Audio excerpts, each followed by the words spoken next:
Welcome back to our nation's capital. Beautiful views of the area. We're at the Maryland Soccerplex. It is the Collegiate Rugby Championship brought to you by National Collegiate Rugby. Always advancing the way rugby is shown and played in the United States of America. We are moving into the big round. This is the Shield between the University of New Haven Chargers and the Michigan Wolverines. This is Premier. We'll do Premier Bowl, Premier Plate, Small College Championship, D2 Championship, D1 Championship, Premier Third Place, and National Championship. Army versus Brown. Second year in a row. Brown took it last year.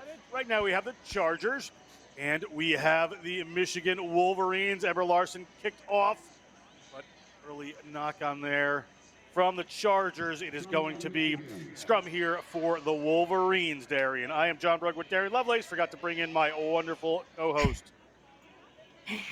Present and accounted for, and excited to see what these two teams can kind of cook up. We've got New Haven University, or the University of New Haven, the Chargers. They're workhorses, they're swift and they're strong, but against a team that's very well handled in players such as Ember Larson within the Wolverines, you'll kind of see both teams look to compete. A little bit of the commentator's curse there with the knock-on coming in for Larson, but both sides can move the ball really, really well.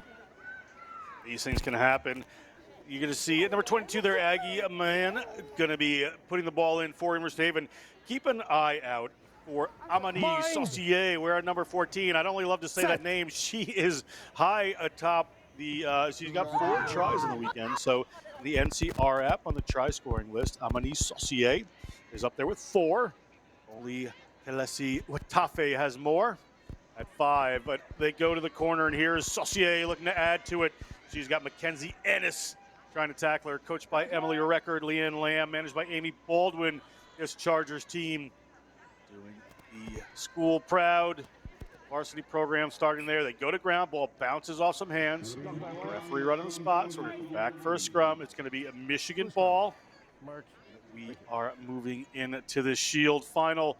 Just a minute 45 in, nothing in it so far, Darian. Both teams almost having to regather as far as their hands go. When you get into these final matches, you're tired, you've been beat up, and then the other thing you've got to take into account is sometimes you want to push the pace a little bit more or try to be a little bit extra creative. But in those moments, sometimes it's just important to set the phases and get things kind of working. But just right here, things just don't really seem to be clicking for either side. Michigan there, I think, really trying to push the ball to Ember Larson. It was Barbara Barrow out there a little bit wide. They tried to push that pass. Maybe before they made it, have to straighten up just a little bit. So you're going to see the ball come in here again from Aggie Mann, the first-year player out of Perryville, Maryland. Played for the North Bay Girls Rugby Club in high school. See Sydney Delacruz, great player, going to take this under the watchful eye of Ember Larson. Played with the USA Falcons, good experience. Little wraparound, ball doesn't quite go to hand, but Saucier has some room. Saucier around the corner. Saucier well held. Ball is just sitting there for somebody. Involved in a touch are the Wolverines. That pass went to hand. Might have been something a little bit different. But we have the University of Haven, the Chargers, taking the quick one here. Most of their players in a bit of a small space, so Gamaris is going to make a big run. The big, powerful, strong runner there. Gets the ball back to Mann. Mann, ball kind of touched against her head for a second there. But managed to get away with it all the way off to this right-hand side. Ella Nienoff. The ball to a teammate, and it bounces off, so we have scrum coming here for the Michigan Wolverines. 3.5 minutes gone in this Shield.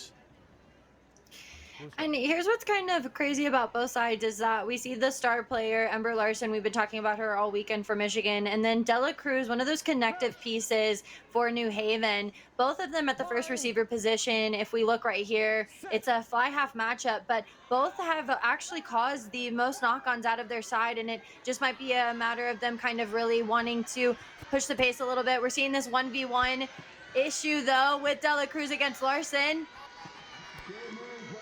Larson hasn't scored a ton this weekend, but she got free there. You saw how dangerous she could be.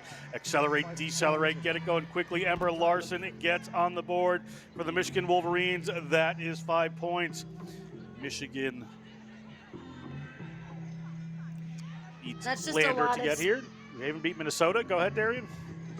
And that's just a lot of space to give Larson. Having her at that fly half position is really great. She's been a distributor, so we haven't seen her have a lot of time in the open space, but she just showed us how magical she can be. And Dela Cruz is such a good tackler. It's not an easy feat to bring her down. We see that 1v1 battle being lost right here. Larson just opens up, and then just that little bit of footwork. Dela Cruz holds steady here. The problem is this fend right here. Instead of pulling her body towards, she just gets kind of caught around the jersey, and because she's not on body, she's on fabric. That really doesn't make much sense to bring down a player like Ember Larson.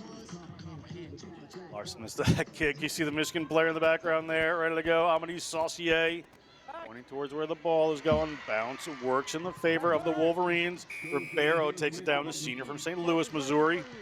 Penalty there against University of Haven for coming over. Straight coaches in the background there. Michigan, big run to the 22. Get the ball to Mackenzie Ennis. Ennis looking for a teammate, finds Mia Hedman. Hedman, junior from Colorado Springs for the Cheyenne Mountain High School. Going across through Bowers. Maddie Bowers has ball in hand. Pushing it to the right. Corriere. There is Barbara Barrow. Gets it back in. On the move here. That was Corriere again. Ball to New Haven now. New Haven. What can they get working here? New Haven, it goes to ground, puts the ball up, ill-advised because it winds up in the hands of Edozie. Edozie taken down by Maris. Maris has to track across, and there's some room to run here. It is Mackenzie Ennis in the corner. Mackenzie Ennis turning in. Mackenzie Ennis touches down, the first-year player from Lothian, Maryland. Played for Nova Women's Rugby already. Touches down 5 points here for the Michigan Wolverines in this Shield final. And you can just kind of start to see the fatigue start to set in for both sides. We've only got a minute left to go in this first half, and these ladies are having to run side to side, up and down the pitch. They've been doing it all weekend, but Inez just has that extra speed, that extra oomph to get over that try line. And the thing is that right now, we've talked about University of Michigan. Not only are they ferocious at the point of contact and attack, but they're also just extremely fit. They probably get some cues from Larson, who's a movement major in kinesiology. But right now, the University of New Haven, they are workhorses. They are very strong. But right now, they've got to find the will to fight that we've kind of seen throughout the weekend. The Wolverines just kind of look like they're getting started, and Michigan look like they're kind of falling off. So a regroup at the half is going to be crucial. We are at that 7-minute mark. They could use some points here. Ellen Nienoff gets the ball to Damaris Williams. They move it out to this left-hand side, looking to get the ball to Saucier, and they have. Can she get around the corner? Trying to hand off one. She hasn't. Has to offload. Ball still alive. Good tackle there on Abby Mann. And it's scooped away by Maddie Bowers. Bowers, another opportunity before halftime here for the Wolverines. Wolverines come across. Ember Larson puts a long one in. Gets the ball to Bowers.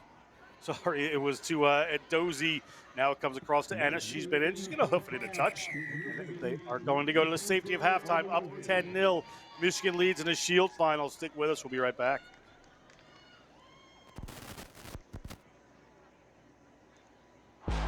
It's time to hit. It's time to pass. It's time to train, step, and tackle. It's time for tradition. And time for brotherhood. It's rugby time, America. It's rugby time, America.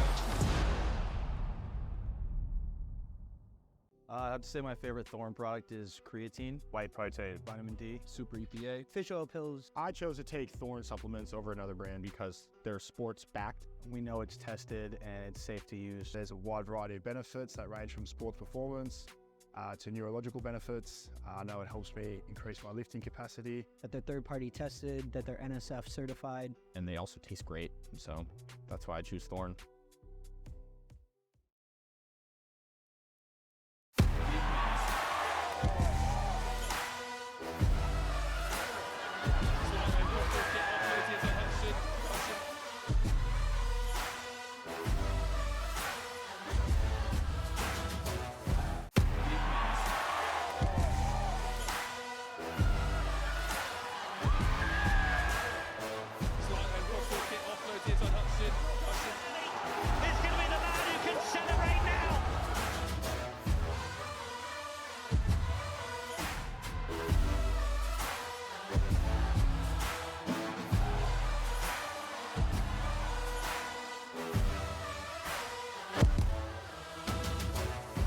Welcome. Welcome back. The Wolverines lead the Chargers here in the Shield Final. National Collegiate Rugby Finals Day for the women's teams here in the Maryland Soccerplex. John Broker with Darian Lovelace bringing you this matchup. It is going to be the Chargers in white to kick off here. They are down 10. They're going to want to get some points on the board early here. Michigan, coached by Jamie Free with Heather Baker assisting in the lead, currently having a bit of a better run of play. Haven, the Chargers ready to get on the board. Referee gets us underway. Ball taken on the run and powerfully by Maddie Bowers. Maddie Bowers, a senior from Ann Arbor, Michigan. Penalty there against New Haven. New Haven, Dela Cruz tries to get a hold of it, but ends up knocking it on right there. Would have been great for Dela Cruz. Great player, the junior from Campbell, California. Just couldn't quite get a hold of it. Yeah, and it might just be a matter of the look part of the pass. Whenever you're under pressure and you're at the defensive line and you don't do that second look, usually the ball will go kind of wayward. Set.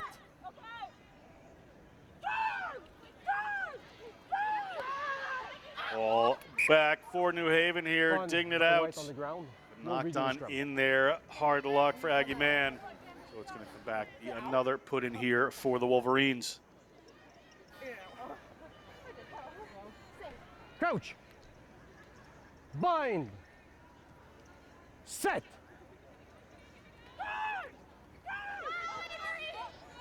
Ball away here. The Wolverines looking to get that one wide. Little wraparound pass.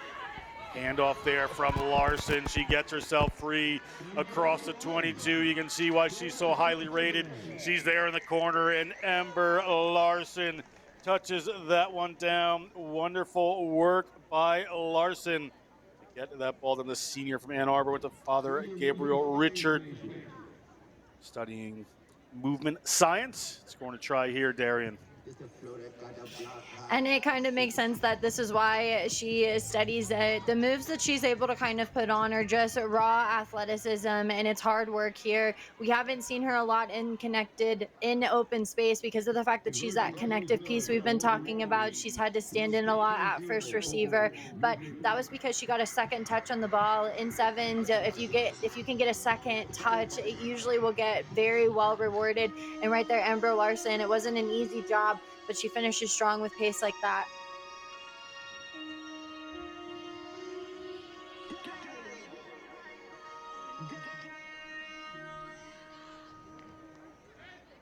Michigan to kick this one off in the lead here after halftime.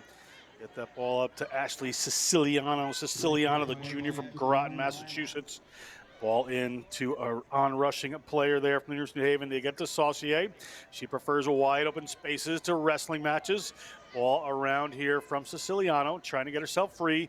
University of New Haven putting together some phases here. Get the ball down to Aggie Man. Aggie Man gets the ball back up to Damaris Williams. Damaris Williams, ball up to Siciliano. New Haven, a few phases here, looking a bit stronger at the moment. Man's going to be a penalty against New Haven player not supporting their own body weight. And off go the Michigan Wolverines. Wolverines, middle field, Ember Larson has it again. She holds the ball for a second and gets the pass away to Avery Haynes. Avery Haynes is looking in the corner now. She's got Dela Cruz. Dela Cruz takes that angle on her, brings her down. Ball has gone into touch over on that side. We'll see whose ball it will be. Looks like it's going to go in favor of the Charges here. We haven't really seen them been able to get into a flow because they either getting dinged at the breakdown for not being able to hold their body weight or getting the passes to hands. And keep those two combos in mind and you're going to be set up for failure there, not really having a lot of possession. We've just seen Michigan time and time again really take advantage when they've got the ball in hand, and New Haven just haven't really been able to find that extra connective piece that is really crucial for you to get down in the try zone. Ball coming in from Aggie Man. Man gets the ball back off the top there. They go out into the middle of the field looking for some runners. Get the ball up through the middle of the field. Get the ball this time out to Saucier, but it comes in behind her again, so she has to hand that one off. Ball back. New Haven starting to look for some width here. Good tackle by Ember Larson. And this is Michigan's ball. Will she go quick? She will not. 11 minutes gone, just under 3 minutes to go in the Shield final. Michigan up by 15, looking to take home some hardware at the CRCs. Last game of the day for these two teams. Just the start of the finals for us here. Mount St. Mary's versus Southern Nazarene coming up in the bowl final. Penn State Bowden in the Shield.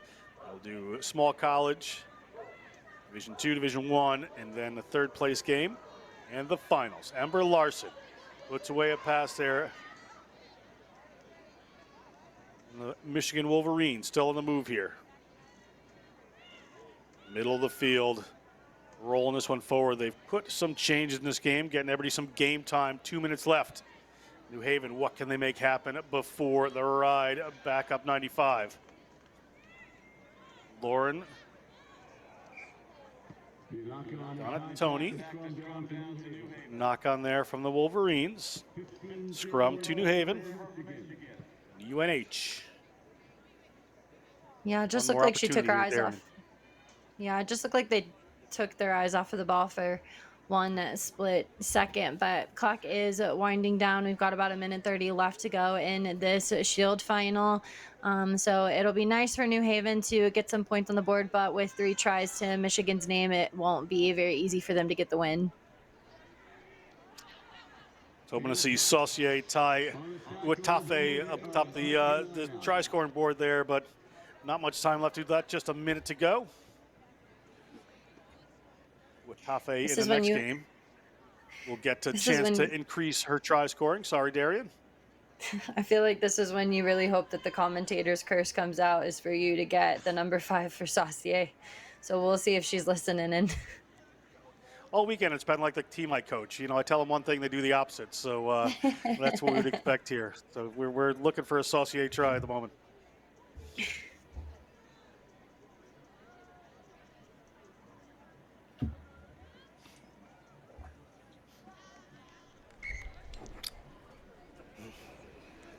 Time is back on. 40 seconds in the game clock. All in from the Michigan Wolverines. And Larson have the final say in this Shield final. Ball up, comes back to New Haven, gets knocked forward there by Michigan. So it will be a scrum here for the University of New Haven Chargers. And it'll look like that. That'll probably be the last little bit for New Haven. We're finishing out this this Shield final, so this will probably be the final play. You hear the buzzer go there. All these students studying criminal justice, great program there at the University of New Haven. Ball comes away here. Man has it, gets it down. They move it across field, run up the middle, ball back in the hand. It is over there to Saucier. Saucier knocks that one on. So not the commentator's curse me this time. The referee looks at his watch. We have a time for one more play here. Going to be a scrum to the University of New Haven. Sorry, scrum to Michigan. Michigan will look like they're taking home the Shield trophy. A Shield trophy or just a Shield? Set.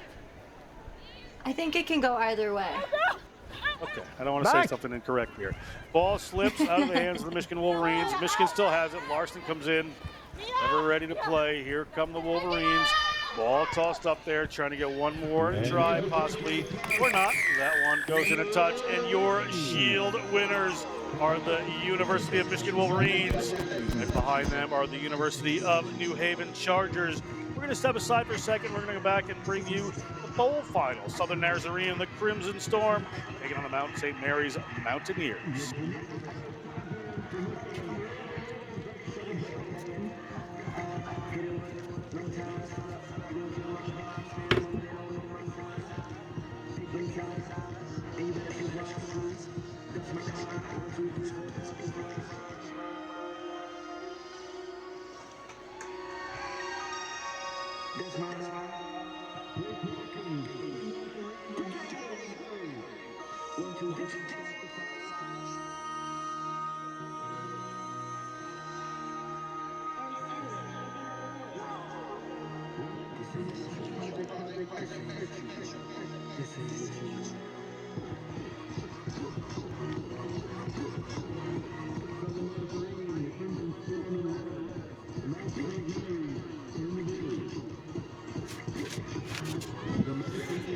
Welcome back to the Collegiate Rugby Championship. There is an excited player ready to get this game away. In red there you see Southern Nazarene, the Crimson Storm.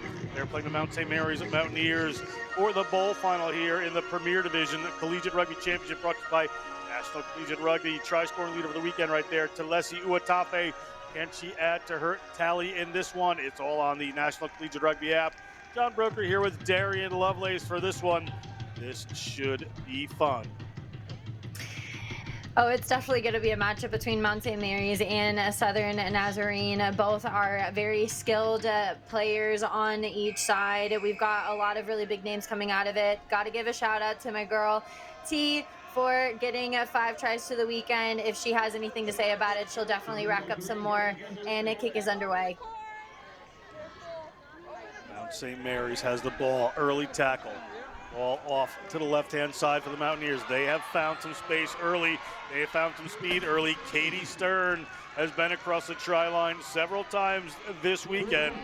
Katie Stern, be following her, but she gets herself in there. Stern with the first try for Mount St. Mary's. Mountaineers looking good. Stern just gave Southern Nazarene a stern talking to with just that try alone. It was a very quick, swift try just right off of the kickoff, and it honestly is exactly what Mount St. Mary's needs. You can't really allow Southern Nazarene to get a lot of momentum because they have such skilled players on their side. Keeping this in mind, Mount St. Mary's, they've got a lot of raw talent here. Stern is going to be a really big name to look out for, as well as Myers. Myers, she is just a defensive workhorse. You'll see her now go ahead and take this conversion, which is going to be successful, but both sides are very evenly matched, and Stern just showed us why she's here to play as well. Stern, a 4th try in the weekend, one behind Uatafe. The race is on here. Mountaineers want to score a few more.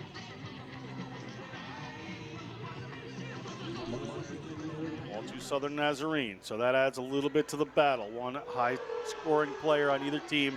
Ball here to Segovia. Segovia hands off a couple. She's across the 50.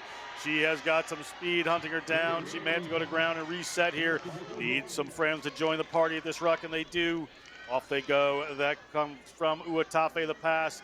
Go out wide there looking for Tristan Jaden Lewis. Jaden Lewis across the 22.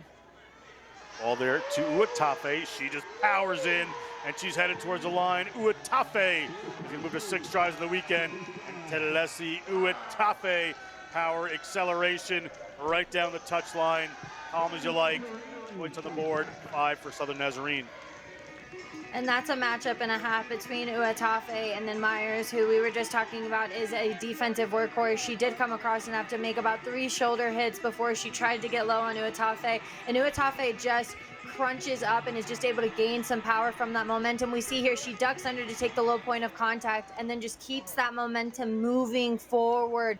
And whenever you continue to go forward in rugby, usually the rewards are pretty high. And with a player like Uatafe, our leading try scorer of the weekend, she's just got the skills to go ahead and get herself out of any 1v1 situation.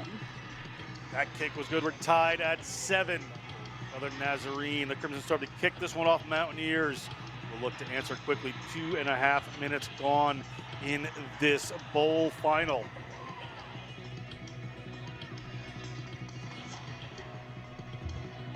Remember Penn State Bowden after this for the late final. Over the top here comes the Mountaineers. Ball slips forward there.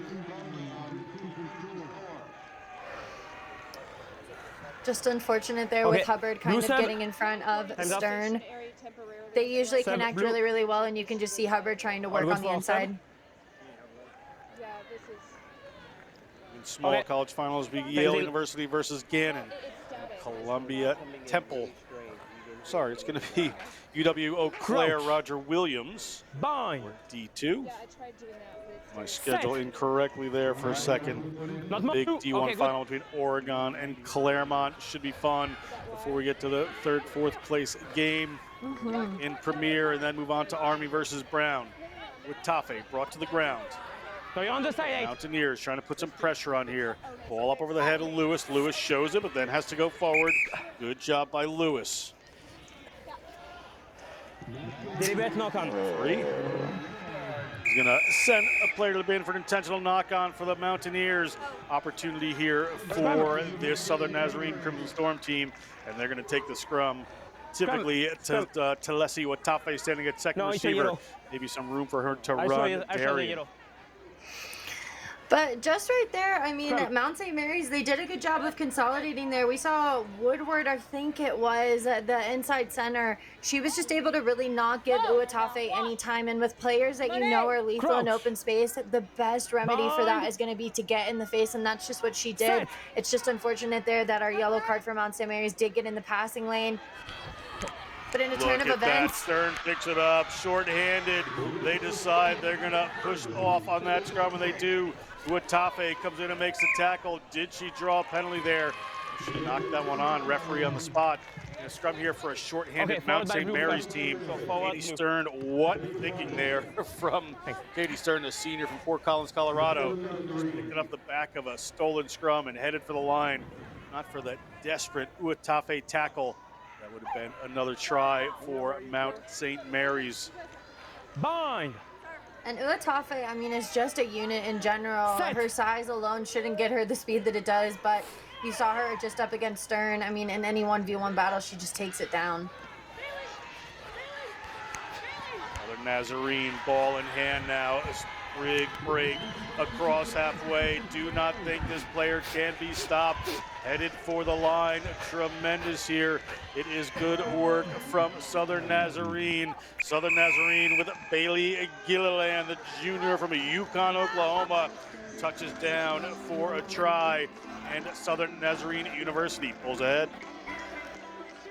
Yeah, just right here, I mean, Mount St. Mary's are playing a player down, and in that case, especially when you're down in this end, play soft defense, right? Don't come up in the face. You've got time to kind of buy yourself the ability to get your mates to come across and help out. Right there on Mount St. Mary's, they just really try and put on a hard launch, and when things like that happen, it usually just doesn't leave a lot of room for mistakes. They're going to cost you. Then in this case, it cost them big time, and now our game is not at 7-all. Southern Nazarene is now on top.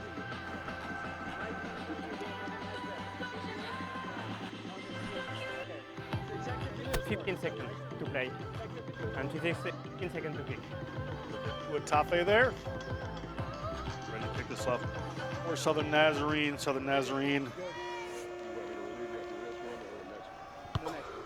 Change the score there. Ball hits the ground. No hands. Ground they go. Cross comes the Mountaineers. Mountaineers, ball in the middle of the field. They're looking for some room here, are the Mountaineers. Big hit there. A referee is going to stop it. We're going to have time go off. We'll be there, okay? Okay. All good? Okay, it's half time, so. Break. Half time.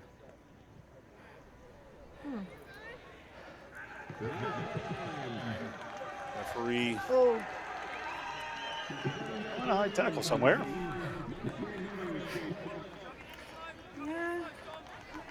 Thanks. That is some tough stuff coming in from that So athlete. that's Big kudos to her. We're going to step away for halftime. yeah. We're going to see Michigan getting their awards. We'll be back in just a second.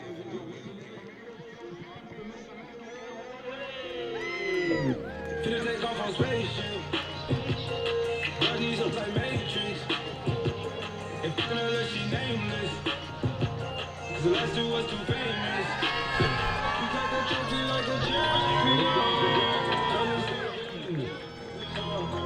Big ring just like a champion.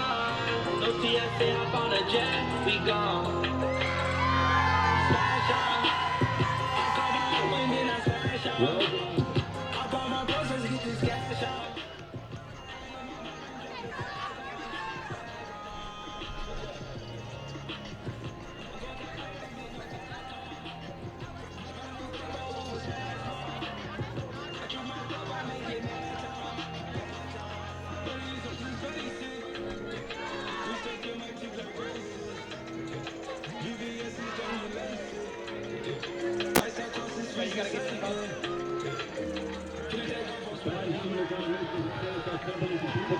Welcome back, Southern Nazarene University, Mount St. Mary's here in the bowl final.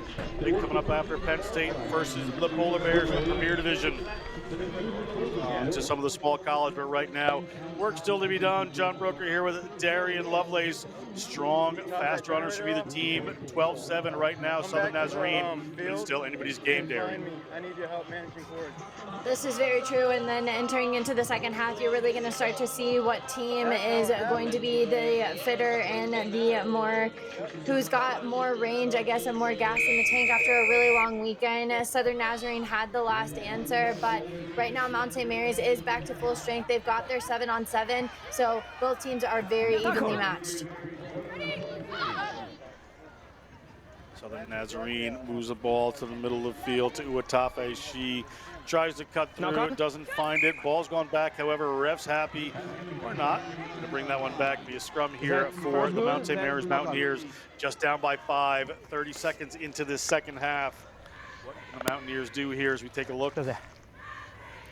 Now, Uatafe just seems to kind of get a little bit off balance there with a really good hit coming in from that last defender. Had she gotten it off, it would have been pretty smooth sailing for Southern Nazarene, but now Mount St. Mary's get the second possession of the match. Mountaineers won a tight head scrum before, very strong. Bologna turns that one over there to Southern Nazarenes. Cameron Seal, a big break down the side here from who else? Uatafe, but she is hauled down eventually. Lets go the ball and gets back up. Tremendous work from Uatafe. Has some players there. Ball up to a teammate. That's Tarango moving across the field. Loads of space over here. Not going to be caught into the try zone. Not Uatafe this time for a change, but a great try there for Southern Nazarene. And that player, number there, Haley Gilliland again. 25 seconds. And this is just a well-deserved team try coming in for Southern Nazarene. After an intercept coming in on that west side, they ended up just spinning it right back to this right-hand side. And it's just a well-deserved team effort for Southern Nazarene. The defensive pressure that they're putting on against Mount St. Mary's really hasn't had to experience too much of it. And they're just going to have to kind of try and find their really fast players again. Stern was a big one. And then we've also got Dietz, who's been that connective piece between the two. We haven't really been able to see her with ball much in hand, though. And Jacobs, unfortunately, her as well. So Southern Nazarene just winning the possession game right now. Changes coming into the game. Referee just waiting for that to happen. 10 points in at 17-7. The Nazarene over Mount St. Mary's, the Mountaineers. 2.5 minutes into the second half. Plenty of time to play here. Mount St. Mary's needs to get some sort of comeback going right here. Would be huge for them. That ball is not going to make 10 initially. It does eventually. It's taken down by Mount St. Mary's. Emma Jacobs has a hold of it. Big power coming in from Uatafe there. They're pushing the issue as the ball comes out to Tristan Jaden Lewis, but kicked ahead there by Mount St. Mary's. And off on Aaron Paul, Mount St. Mary's, an opportunity here. Back in the middle of the field, players cannot impede this Mount St. Mary's player. She is just going to get into the try zone, but she cannot. Knocks it on at the last second after all of that great work. Hard luck there for Mount St. Mary's. What quick thinking and what work. The ball in the ground just did not cooperate. It was okay. Kind of looked a little bit like Alex Morgan out there, the one that we all know and love for the women's national team for the soccer playing. Look, she just really put on an effort and a half there, and right now that's what it's all going to boil down to, is who's going to be able to put in the most work and the most effort. She's constantly in the face of the defense and is just able to kind of get the go forward. It just kind of gets a little bit of heartbreak there, seeing as how all of that work was for naught. Really, Myers is the one that did all that. Uatafe is going to be the one to kick the ball just outside the 22. How will it bounce? It'll bounce down for the Mount. Mount has the ball. Great player there, Monet Hubbard. We've seen a lot of her this weekend, playing very well.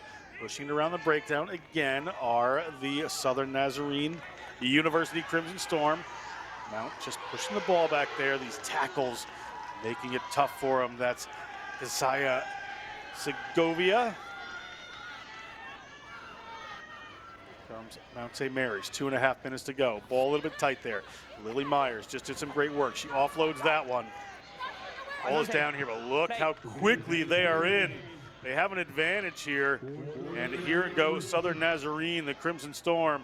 Players bunched a little in the middle. They're going to have to get themselves some space. But he got it at this point. Cameron Seal takes that one, a senior from Yukon High School. Penalty here against Mount St. Mary's for not releasing. Would say Southern Nazarene will want to slow down on this one a little bit, Darian. And it looks like we've got a player down there for Mount St. Mary's. It looks like that's Jacobs, the number 9. Should have just gotten clipped in the face. Thanks.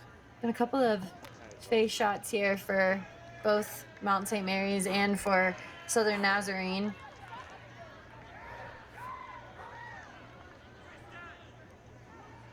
We'll just kind of take a look back here at this replay. It looks like she just kind of tries to get into that space, and then looks like it might have been a shoulder to the head or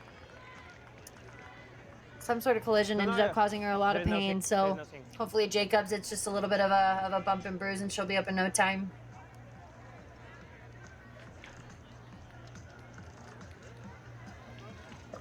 Should be good. Just getting a look here from the great medical staff at this event. Okay, we go back. St. Mary's cheerleader there. You take a scrum on the penalty? Okay. Scrum. There's the real cheerleaders right there. Those are the real cheerleaders. Yeah. And here's what's cool about they these are ready to go. competitions. Yeah, and the other thing that's cool about these competitions is just the fact that you've got your male counterparts, and you're probably one of your biggest supporters at the school there to support you here at these tournaments. It just feels really good to have at least somebody on your side whenever you're playing for these final matches. Southern Nazarene get the ball in, replacing my Angel Gleason in the game. Big run from Uatafe looking for the space. They're at the touchline there. Hauled into touch by a big tackle from Mount St. Mary's. Tafe tries to get in front of that. Going to be a line out here as we take a look at the big contact. Okay.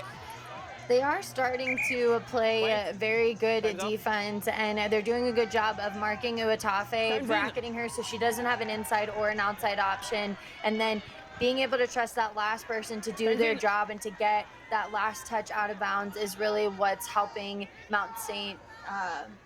Mary's. Ball down for Mount St. Mary's, moving it across the field. Ball comes back. It's in Woodward's hand. She just laid a big hit. Now she's back near that touch line. Mount St. Mary's digging this one out. That's Canby. Puts in the pass. Straight into contact they go. Gonna need somebody in there. That is Manglonia. She plays for the national team of Guam, playing at Mount St. Mary's. Nice break inside here from Stern. Stern scored a long-range try earlier. Work there from Michelle Johnston.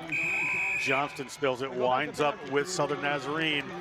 And there's a penalty here. He seems to be pointing towards Southern Nazarene. Maybe he's going to turn the other way when he gets back.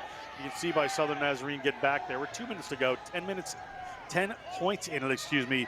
Penalty here for Mount St. Mary's. Tired bodies out there, Darian, but definitely the will to keep going. I get tired just thinking about the possibility of having to play 5 matches in less than 48 hours. We've been there, we've done that. If you love rugby, you do it because it's just the best sport in the world. But the problem is that those day 2 feels, those last 2 to 3 minute feels of your final match, I mean, they hurt. It does not feel good. We call it the dark place whenever you kind of really have to dig deep and find your why. Right now, we've got about 30 seconds to a minute left, depending on injury time. And Southern Nazarene look to be kind of really taking the hold of this game. But Mount St. Mary's, you really want to go out there and you want to prove a point. So both teams will be competing to the very end. There's no doubt. Ball up for the Mount, taken down by Lily Myers. Lily Myers get the ball out in the middle of the field. Do Mount St. Mary's looking for a try here. Ellie Woodward, the sophomore from Murfreesboro, Tennessee. High school rugby with Riverdale. Comes in, doesn't release, gets penalized. Who else but Uatafe over that ball, using that premier rugby experience. Just turning the tide here. We're at 14 minutes on the clock. Scrum here to Southern Nazarene. You can see the men's team happy and cheering there. Ready for them to win this bowl. After this, as we said, it's going to be Penn State Polar Bears from Bowden for the plate. And we'll go to small college. Yale versus Ganon. We'll keep you updated from there on in. Great games to come here on Women's Championship Day at the Collegiate Rugby Championship. Ball back. Here comes Uatafe. Uatafe is it the last play of the game. Uatafe, ball in one hand, feeds a teammate. Have to come back in. Keeping the ball alive, ball up into the hands. Good continuity here. Good trust from the Southern Nazarene team. They just kicked that one into touch. And the referee is going to whistle us for the end of that one. And it is a bowl.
Big game coming up.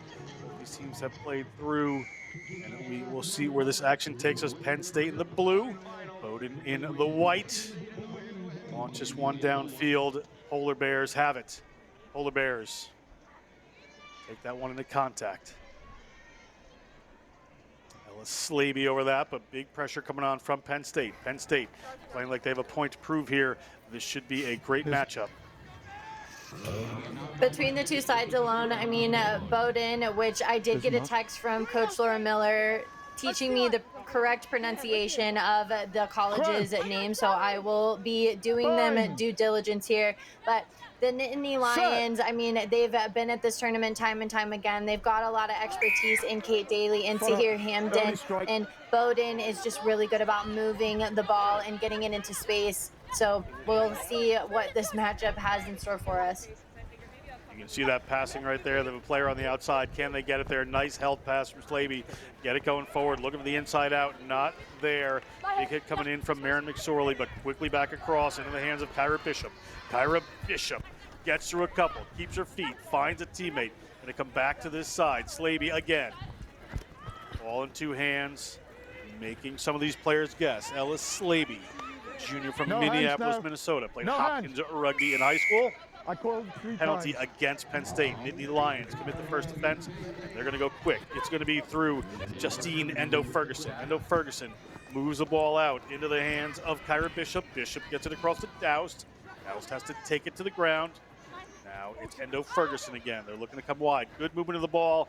Not getting tons of room here, but here's Slaby with some space in McWhittle. She's going to close down the defense by running into that space between the two defenders. So eats up a little bit. So now there's some room on the other side if they can get it there. Quick pass out. It's in the hands of Endo Ferguson. They have a runner on the outside. Straighten, pins, and passes. Is the speed there is the question. I'm okay with that This is push. 13. Lulu Linkus, one of the great names of this tournament. Linkus gets rid of that one player. Gets it popped up to there. That's Kyra Bishop. Kyra Bishop looking at the try line. And Bowden Polar Bears through Kyra Bishop. After some great interplay, the sophomore psychology French major from Los Angeles, California, touches down a try to start the scoring here in the plate final. I feel like great is an understatement. If I had to give an award, I think, for ball movement up until this point, it would have to be Bowden. The way that they just moved the ball to one side, realized that they didn't want to take it into contact against the Nittany Lions. Right now, they've been doing a good job of counter-rucking around that point of contact the Lions have. So what they do really well in Bowden, the adaptation is to just keep the ball out of contact. And what they do then is that they're patient on the wing. You see players like the number 15, which we'll be talking about her a lot more, Eisenhart. She kind of pulls out and then moves it back to the left side. And with distributors like Bishop in the middle who are doing a good job of working it to the other side, very selfless play, which gets them the team try. Kickoff to come here, 3 minutes in, 5-0 to the Polar Bears. Comes down to the Nittany Lions. Nittany Lions, a very talented team here. There's one of their power runners in Sarah Holler. She gets it down, and Jada Rudkin. Jada Rudkin, key player keeping this team moving from side to side. Controlling the middle of the field, get it to Bigler. Bigler, a hard runner, talented player up there to Marin McSorley. On the shoulder, that's fine. Big tackles coming in here. Bigler takes it to the ground. Polar Bears resetting. Some room across the field. Ball hits the ground, slows down the attack just a little bit. They go wide over Sosa. Ball is okay out there. Sarah Holler can't get ahead of steam, however. On the ground, ball's gone back. Referee there. It is turned over. Great work by Kyra Bishop. Scores a try. Now immediately it turns the ball over here. Gets the ball out to Colleen Doucette. Oh, sorry, that was Mia Doust. No arms. Penalty there. One of the players tackling off the ball from Penn State. So things 4 minutes in, going the way of the Polar Bears. Quick ball there from Endo Ferguson. Endo Ferguson gets the ball to Bishop. Bishop gets the ball to Evie Hamer. Hamer gets it to Slavey. She's got Eisenhart outside of her. She looks, she gets the ball out to Eisenhart, but it bounces off a Penn State player. Gonna stay alive. They're gonna have to keep moving this. Referee's gonna come back. So a knock on there by Penn State. So it'll be an attacking ball here for Bowden. Penn State has not had much offense yet, Darian. Here's a mark. Yeah, and this will really be the time to kind of showcase what got them there. We saw a lot of good ball movement kind of happening, but what they're really strong at is that point of contact and their pace that they've got on the outside. In the middle, they're just able to really get the ball moving forward in strong runners like the number 1, that's Sosa, and then also within their number 14 as well, Holler. Both are just really good ball movers in the sense that they go forward, but looks like it's going to go in favor of the Polar Bears, and Bowden now get a penalty at scrum time as well. Referee brings them back to the mark. Endo Ferguson's going to get this one going. Bishop just slips there, so the ball comes to be a Doust. Across the field they come. Here's Slavey. Gets a little flat-footed, but she's got acceleration. She does a great job of pinning in those defenders, but not so much getting the ball out there to Eisenhart. So it slips in a touch, and it's going to be Penn State ball. Want to go quick, but Option if they want it, knocks into touch. That's what I thought, Option yeah. if they want it, yeah. Scrum or line out option? Captain? He's going to give Scrum or an line out? option here to Penn State. We'll take the scrum. Scrum? On the 5? And smart decision coming in for the Lions there to go ahead and use the scrum time to really show a point of dominance. It's a surefire way, if you're confident in your scrum, to always make sure that you get possession, and that's what Penn State need. But that connection, we haven't really seen a lot of error whenever it comes to Eisenhart and then Stabley, but just right there, that's twice now that they just haven't been able to get that last connection. Tough to get, but Penn State gets that ball. They're at their own 5-meter line. Can they go coast to coast? They move the ball out wide. This is the player they want to have a run. Coming around the corner there is Marin McSorley. She gets taken down by a Polar Bear defender. Gets to the ground, pops it up into the hands of a key player there in Jada Rudkin. Turned over by the Polar Bears. Polar Bears take it down. Good work to get to that ruck, but big pressure coming in.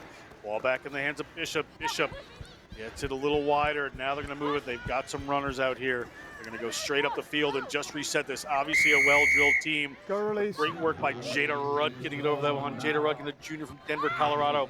Went to Vista Preparatory School. Now a quick ball here for Penn State. Little show going back around. They're right at the 50-meter line. Sosa comes in over that one. Pass doesn't make its intended target, so Sarah Holler has it now. Sarah Holler going a bit sideways. Powerful runner. Straightened up. She's going to take some people with her. Is settled up on defense here. Slaby's going to have to make the tackle. Slaby does. Ball pushed forward there by McSorley. Ref That's a half. spotted it. It's going to be a scrum to Bowden, but instead 5-0 in halftime. Bowden, Penn State University. We're going to step aside for a minute. We're going to come back in the second half right after this.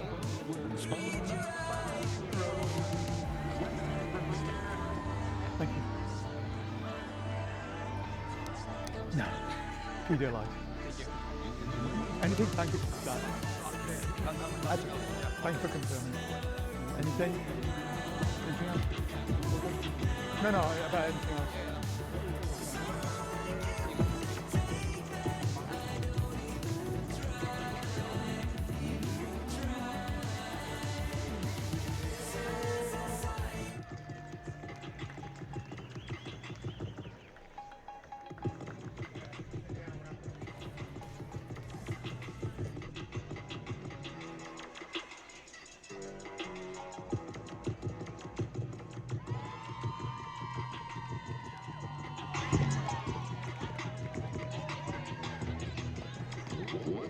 Congratulate Southern Nazarene Crimson Storm on winning the Women's Premier Bowl Final.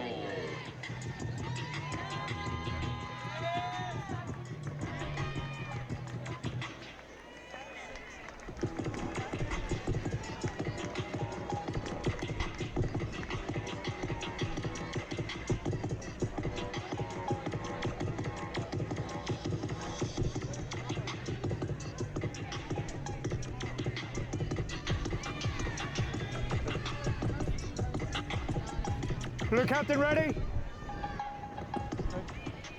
White captain ready? You good? Back for the second half of the Women's Premier Plate. We good to go? Put in the Polar Bears in white lead 5-0. Very tight game. Bowden has most of the possession. Penn State Nittany Lions looking to make this happen. Short Katie Daly. Don would have had a big conversation with at halftime. That's a tackle. Break out here. Ball into Aaron Ball's McSorley's available. hands. Play Polar on. Bears regathering. Down that side goes Rudkin. Rudkin near the touchline. Can she fight to stay in? She's working to the Polar Bears. Have other ideas. Ball squirts on the ground. Polar Bears go over and just try to take that one away and get it. Great work there by number 6. Be it doused on the run. A lot of the Nittany Lions are stuck in that corner. Ella Slaby is trying to go right through. Ella Slaby just slices. She's got one defender on her.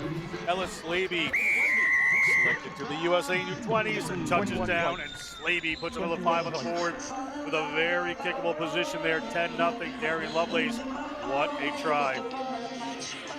And we saw there that Reed, who's the assistant coach for Bowden, having a conversation with them before, and Slaby probably heeded what he said, where these gaps are going to start opening up in the middle for Penn State, because Bowden, what they did really, really well in the first half is they stretched the defense wide. And what that does with a team that's going into the second half, they start to worry about the outside more. So those gaps in the middle are really what's going to open up. And you know, having been coached by Coach Miller, I know that they have this intelligent conversation where she just always wants you to kind of come back to the fun and the creativity of the game.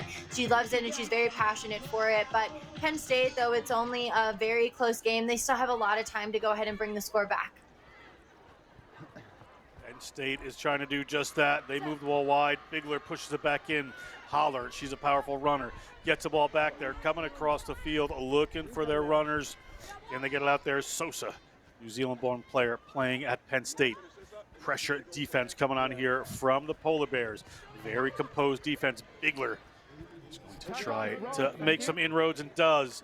There's on the feet pretty quick. You see there's up there and hammer. Breakaway there from Rudkin. Rudkin puts that pass away. It does not make its target. Sosa has to take it on the ground. Can they take this one away? Another turnover by the Polar Bears. Referee will bring them back. You got to sub. And Change coming in for Penn State that will slow down the penalty. But 2.5 minutes going in the second half, 14-0 to Bowden, looking good. Yeah, and you really couldn't ask for any more from this Bowden side as the defense that they're playing. Right here, she does a good job of getting the space. That is an impeccable stiff arm. It gets the separation, but just this off balance coming in from the recent try scorer, Slaby, sorry, excuse me, where she's just able to get into that space, and they get well rewarded. Bowden now have the chance to attack. Bowden on the attack here in this final in the Premier Division. We're going to have the Cup final a little later in the third and fourth place game. We're going to go to small college after this. Ganon versus Yale University. Look at this cut through, but it comes back to the Polar Bears, to Maddie Kosmowski. Kosmowski gets the ball out to a teammate, gets it out again. Did that go forward? A referee says no. Ball's in the hand of Bishop. Bishop's been in the try zone already in this game. Gets the ball back there to Lulu Linkus. Lulu Linkus gets tripped up, gives the ball away to a teammate. They are near the line. Can they get over? That is number 12, Katie Stoma. Stoma to the ground. They released that one. They've got runners out wide. Look at the poise. Tupo move that ball out. Just knocked on there. Hard luck. 3.5 minutes to go. Looked like Bowden was going to put that one in again. We're going to come back. Maybe a scrum here for the Nittany Lions. And kudos to Penn State. They do have the heart of the Lion within them, and they show it time and time again when they have this cover defense where they're scrambling back, but they still make something out of nothing there. Bowden, I mean, they arguably have some of the best handling here in the Premier bracket. They just always are putting the ball into a better position than what they are, and they're finding the ball to hand. It's just unfortunate that that last attacker got caught a little bit running away. She was excited for that try, and so Penn State now get the ability to scrum out. No hands. Ball in for Penn State. Still inside their 22, but they get a penalty.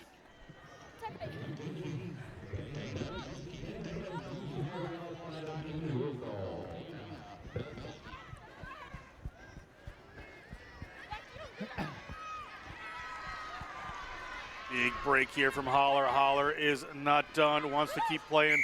Kosmowski coming in that one and gets hit, not releasing. Penalty the other way. Penn State wanted to go. The Polar Bears, 2.5 minutes to go. Might want to think about slowing some of these down, but they're away there, and Mia doused.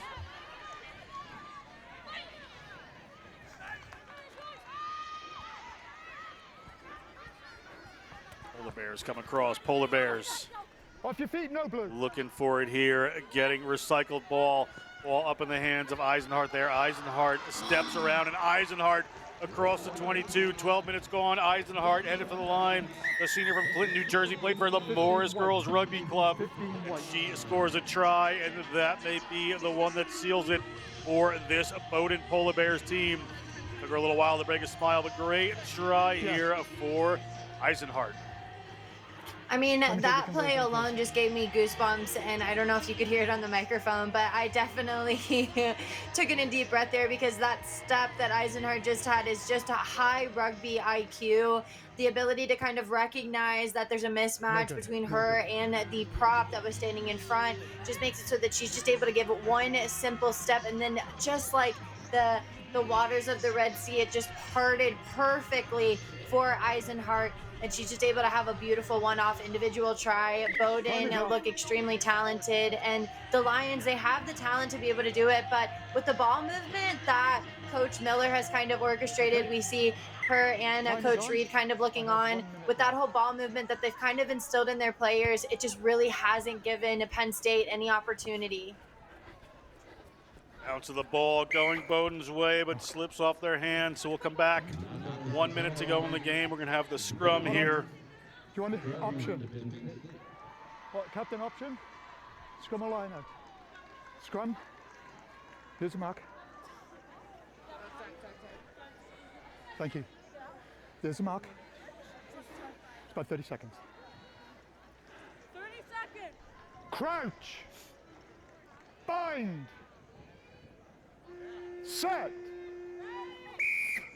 30 seconds to go. A referee awards a penalty. Coming in too quickly there and going down were the Penn State Nittany Lions. So it looks like it's all sewn up here, 17-0 for the Polar Bears. They would like another one. Lulu Linkus moves that one wide, gets it Out to Bishop. Bishop Roll blue. gets it out there to Eisenhart. Eisenhart pops that ball up, so they're still alive with Katie Stoma. Still alive again. Ball's in Sanaya Ridley's hand. Sanaya Ridley's across the 22. Sanaya Ridley shakes another one off. Sanaya Ridley, English and dance major from New York City, went to Bard High School, early college Queens, and touches down for the Bowden Polar Bears here in this final. Great work for this player. That's going to seal it for Bowden Polar Bears in the plate final. Just so predatory, just always hungry to try and get down in the try zone was Bowden. They were just like the sneaky and silent Giants. I feel like the Lions really came out with a big roar, and just because of that, it kind of fell out. The silent Giants definitely took away this one, the Polar Bears. And your plate champions are the Bowden Polar Bears. Great win for the Polar Bears. We are going to move into some other divisions now. Small college championship coming up. Yale University Bulldogs versus the Ganon University Golden Knights. Stay with us. We'll be right back for that one.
Welcome back to the Maryland Soccer Flex. We are outside of the nation's capital. You see the Yale Bulldogs. They're in the small college championship game against the Ganon University Golden Knights. See the bench right there, the coach Nikki Campbell, joined by Mattia Serenheimo Vanderhorst, as you see in the foreground there. Great coaches ready to go. Bulldogs in their blue and white strip. They'll be taking on the Ganon University Golden Knights, pardon me. And we are underway. John Broker with Darian Lovelace. Golden Knights first touch of the ball. And a big early break. That's an issue for the Bulldogs. But again, the University Golden Knights are going to possibly put first points on the board here through Jaden Lore. Jaden Lore right across, 10 seconds in from her own 22. Great work there by this team. An early try here for Ganon University. I have black. And you can just see what it means. Laura, she's been instrumental, and we've really only seen her in like those tight spaces where there's a lot of close contact here, but the confidence that she has to just take it to the line at Yale. Yale gets us a little bit overcommitted on the outside, and then you just see the determination, the stride, shoulders bouncing, ponytails flying. Laura's definitely got that one in the bag, and that's a good way to start off this first half in the small college final. Yale, though, they're not to be discredited. They have a lot of gas in the tank still left to go. So right now it's still anybody's game, though the hype is really coming in from Ganon University for sure. I see Coach Kyle Julius there with the Ganon team. They're pretty excited. Yale hasn't been at an event like this in a long time, so this is a little bit of nerves for them. But that one didn't go 10. Referee's going to have to blow the whistle sooner or later, so it's going to be a free kick here for the Bulldogs at midfield. Make sure you're back 10. Taking it out there is Delwich. Lauren Delwich, the sophomore from Fairfax, Virginia. Studying electrical engineering at Yale University.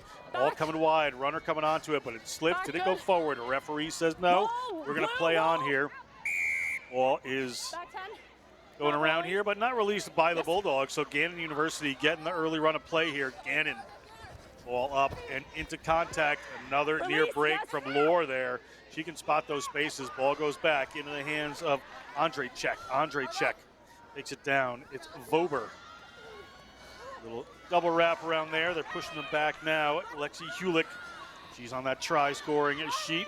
Scored a few in this tournament in the small college division. Big fight coming up. Yale comes down with a Yale ball. They've got a disorganized defense where they go short side with just one runner. Gonna have to clean this up and work to do so. Can they get it wide? Is there some space out there? Electing to keep it a little bit tight here are the Bulldogs. Bulldogs get the ball to the ground, scrambling to get on sides are the Ganon University Golden Knights. Little pin there, pass out wide. Is a corner open? Is the space there? There's some speed coming on in Alana Steiger. And the ball is out, but comes back to Yale. Yale going to keep this one going. Across the middle they come. Nice break. Is the speed there for this runner? Ball slips forward and not going to happen. Yale University. Knock on advantage. Just slips out. Marcus, here for me. Yale University definitely showing a lot of promise here, though, just using that possession for the last 2 minutes. Unfortunate for them that towards the line break, we just kind of saw that knock-on happening, that mishandling error. But players like Hulick for Ganon University just really are not going to allow Yale to just run a mess on them, right? They're going to come across, they're going to make the big hits in order to try and keep them out of the try zone. They're very defensive, is Ganon. So Yale University are going to have to kind of match that energy and really get up in the face of the side. Big hit right there from the Bulldogs. Bulldogs scoop it away, but they're going to get penalized for playing the ball in the ruck. You talk about Lexi Hulick. She has 7 tries in the weekend. Lore, after that one, has 4. The first try of the game. Still 7-0 Ganon. 3.5 minutes gone. Ganon looking to get the ball wide, and they do. Get the ball to one of their danger players. That's Jaden Lore. Lore has to take the ball to the ground this time. Bulldogs resetting. Backwards. Bulldogs driving backwards here. Ganon University takes that one in. Erench takes that one to ground. Again, staying tight here, but finding a little space there are the Ganon University Golden Knights. Bulldogs trying to recover here. A player taken down. Good offload on the hands of Lexi Hulick there, not getting herself in space. Toss to the ground there is Steiger. Stingy defense here from the Bulldogs. Who will come up with this one? Referee says the penalty here for Yale. Yale University take this one. Olcott moves it. Runners coming wide here for the Bulldogs. Pressure on from the defense. Get that ball away. Advantage, penalty advantage here for the Bulldogs. Can they make something happen? That looked like another high tackle there. We do have another advantage. Ball coming off to the left-hand side. Putting together some phases are the Bulldogs. That one slips. The referee's going to come back. Penalty here for Yale University. No advantage gained. Marcus here. Both teams seem to be committing a lot of penalties here, and you have to wonder if it's just the fatigue starting to set in here early on. These small college athletes have had to play in a lot of games yesterday and today as well. So what you earn is, even though you get another chance at gold, you also just get so tired. So players are really going to have to kind of dig deep as they enter into the dark space that we all know and love in sevens rugby. All in the middle of the field. Toronto did a good one cleaning that up. The big runs coming in. That's Embo Gori taking that in. They move the ball a little wider. Player isolated by herself. Has to go to ground. Not finding that width. Little pick and go around the end there. The heart is certainly there for Delwich. Delwich gets it out. It's a one-on-one. A little wraparound here. There are 3 defenders. Big work to do here for the Bulldogs. Bulldogs driving them forward. That's Olcott taking that one down. The senior from Clinton, Connecticut. Ball across the front. Is there room now? Looking and to weave their way through. Not going to happen. The ball recycled there. Picked up, moved a little wide. Is there room on the outside? There certainly seems to be. Can this player get there? And they have. That looked like Chernice. No, it is not. Pardon me. Yes, it is. Chernice Mbogori. I just had my numbers wrong. Junior from Nairobi, Kenya, captain of the team. Scores a try. Takes it to 5 for the Bulldogs. And it wasn't pretty, right? Laura worked extremely hard there on Ganon University, even getting a hand on the try scorer, but she almost kind of flung her into the try zone there. Hulick tries to come around, but it's just way too much that Yale kind of accomplished in just a short amount of time. We see here other teams are really starting to pile in and show their support for the women's game. It's finals time here, so who wouldn't want to spend time on a Sunday watching it? But Yale University definitely starting to get into the groove, and it's nice to see some players start to substitute in, and Ganon still is just going to remain in the thick of it. Well, Joseph's been an important part of this Yale team. That ball knocked forward in the contact there, but referee doesn't spot it. So almost Yale ball. Ganon on the run again, taken down as Andre Check. All the way from Steiger. Steiger gets a ball out there. Good pressure coming on. Rebecca Vober can just take that ball to the ground, and Joseph takes that. Joseph scored a long-range try to win against Colby. That was what they needed. All across. They have an outside runner. If they can get it there, is the space open? Does she have the speed? They're looking for the corner or a cut back in. Another little wrap around. The Yale Bulldogs looking at it. Yale Bulldogs.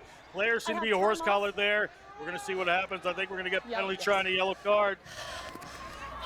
I have yellow card off high tackle. I believe that would be a penalty try due to that. I agree. Okay. Yes, the referees agree with me, so I don't look foolish, and it is indeed a penalty try. You can see that a horse collar Darian.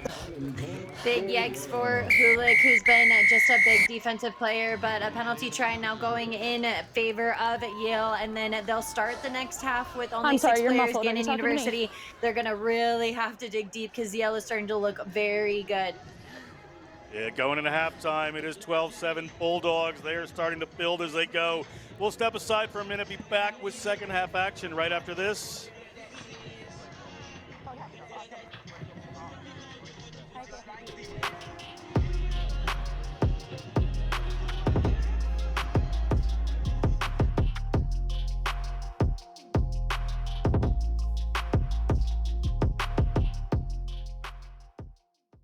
It's time to hit. It's time to pass. It's time for tradition. It's rugby time, America. It's rugby time, America.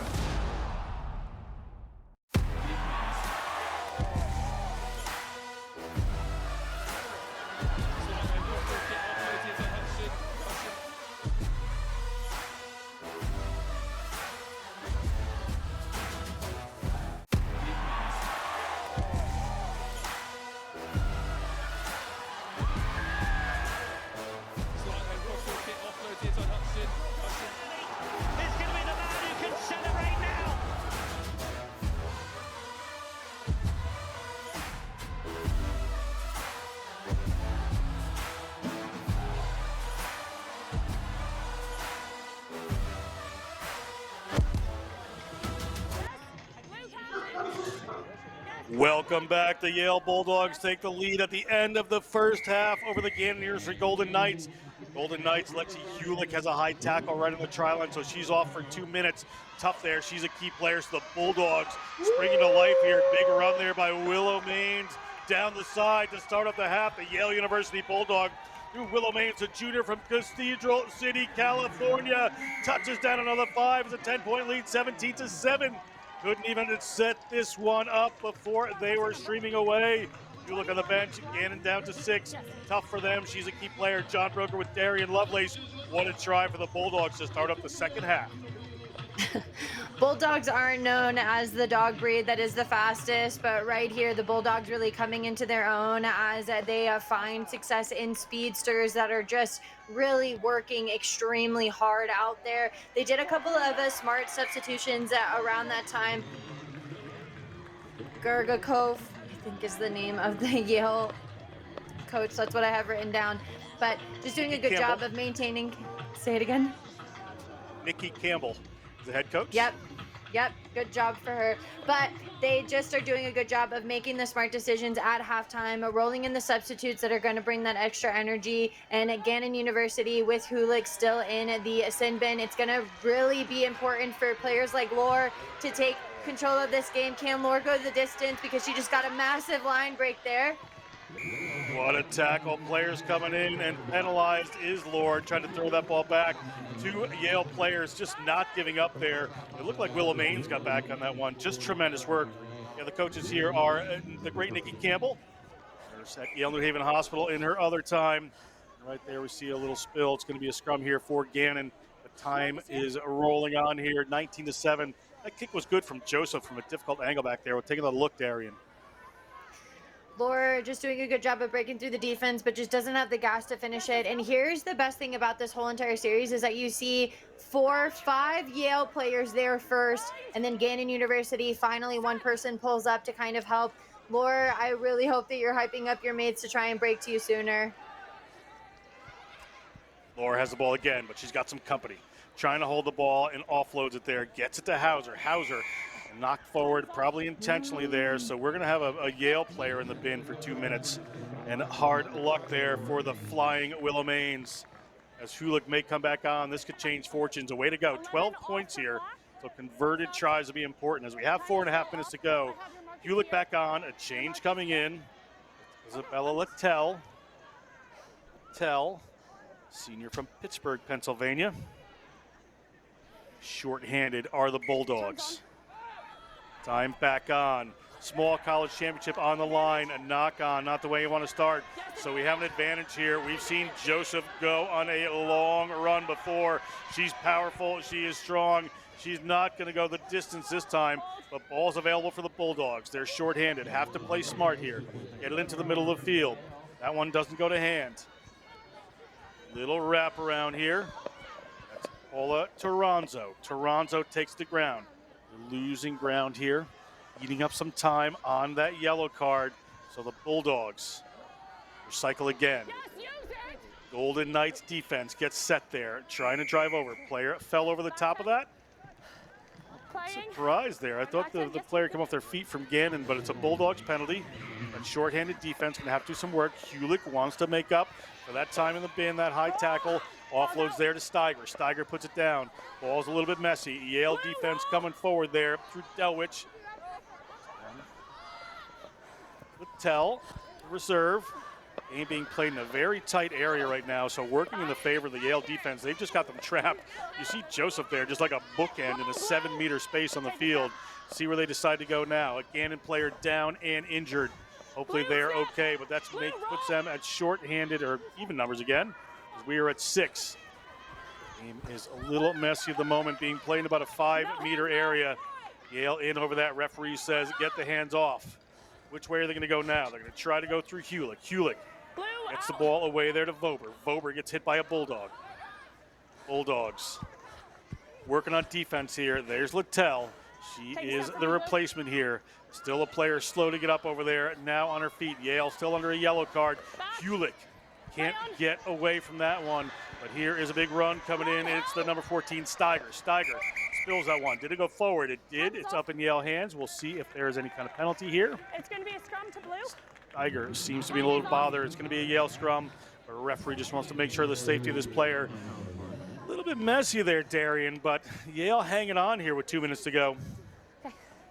Yeah, and you can just see the body position right here on the live stream. They're tired, which we can all empathize with. It's about 2 minutes left to go in this small college national championship. They've played in so many games. It's so hot down here in Maryland as well. So the tired bodies, and we saw Ganon just continue to play on just one half of the field, making it very easy for Yale University to come up in the face. But they do a good job of kind of being able to corral that player up. It just looks like she landed a little awkwardly. She grabs the head, which is a little bit dicey, seeing as how she was down on the sideline just a couple of seconds ago and then popped back up to try and help Hulick out on the play. But right now it's kind of looking like Yale University is the fitter team. Gannon's starting to lose a lot of their structure there. Time is on.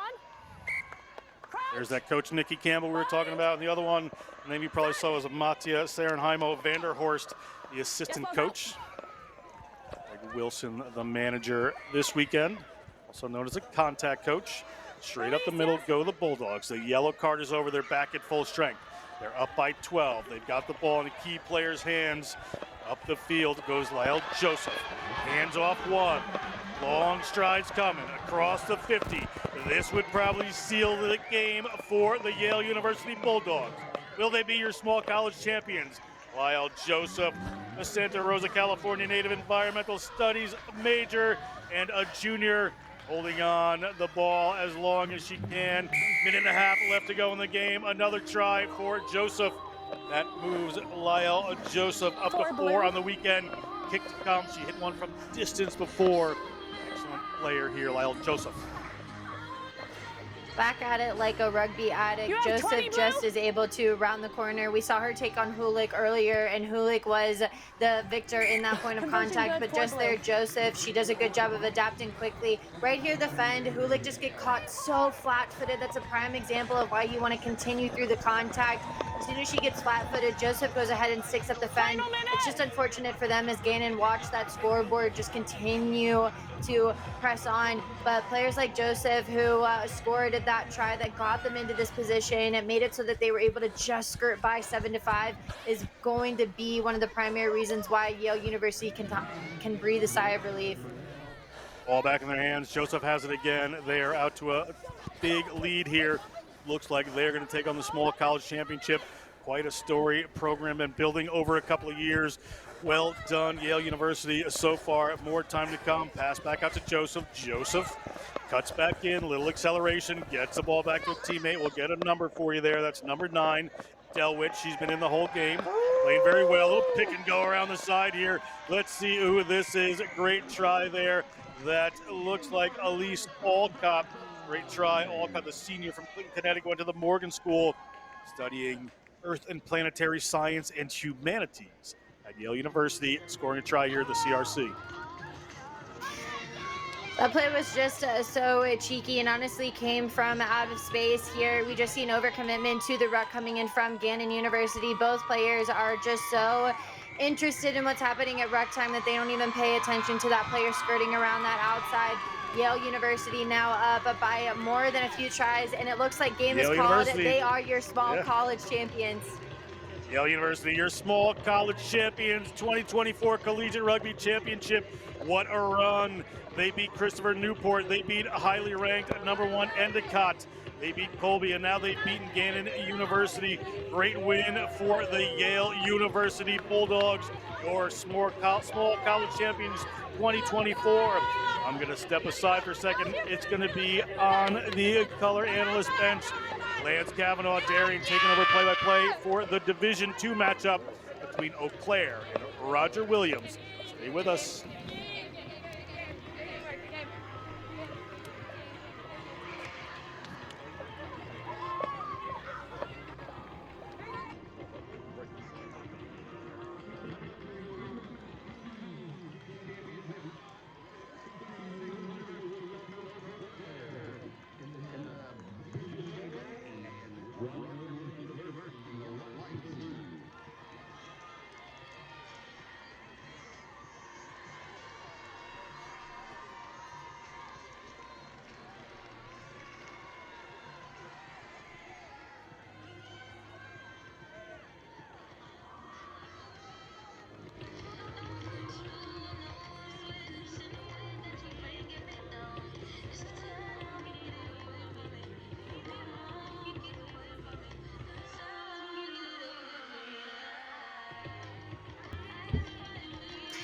Welcome back, team, to the Collegiate Rugby Championship, where we just crowned our small college. The Yale Bulldogs were able to come away with the win. But right now, let's talk about this D2 National Championship matchup between the Eau Claire and the Roger Williams University. Both sides competed heavily today in order to get their position in this spot. And now the D2 National Championship is about to be underway. My name is Darien Lovelace. I'm joined here by Lance Kavanaugh, founder of Great American Rugby, and dear friend. Lance, let me know what kind of feels both teams are probably going through in this national championship. Well, with Roger Williams, they've been here before. They've reached the mountaintop. They're ready to show some things. Eau Claire has to knock off a giant, and the referee is in the way already. This is going to be one of those games where everyone is involved. I can't wait to see how it turns out. No advantage gained. Knock on happening here early on for Roger Williams, and Eau Claire will get possession of this ball. They already have a 15s national championship under their belt, so a full circle moment would be if they go ahead and they finish strong 4 sevens as our first scrum gets underway. Ball goes in, and Eau Claire is able to get it out, but there was a penalty, so they'll go ahead and they'll be able to quick tap here. Dion goes ahead and moves it through the hands. They get kind of bottled there around the outside. Gray does a good job of bringing them down. And so now they're going to try and come back to this left-hand side. They want to try and take it into the middle, but they're going to have to take some bodies with them. It's awkward down there at the bottom of the rock. And it looks like there's an offsides call for Roger Williams here, getting just a little bit too antsy around the breakdown. And a scrum is called by Eau Claire.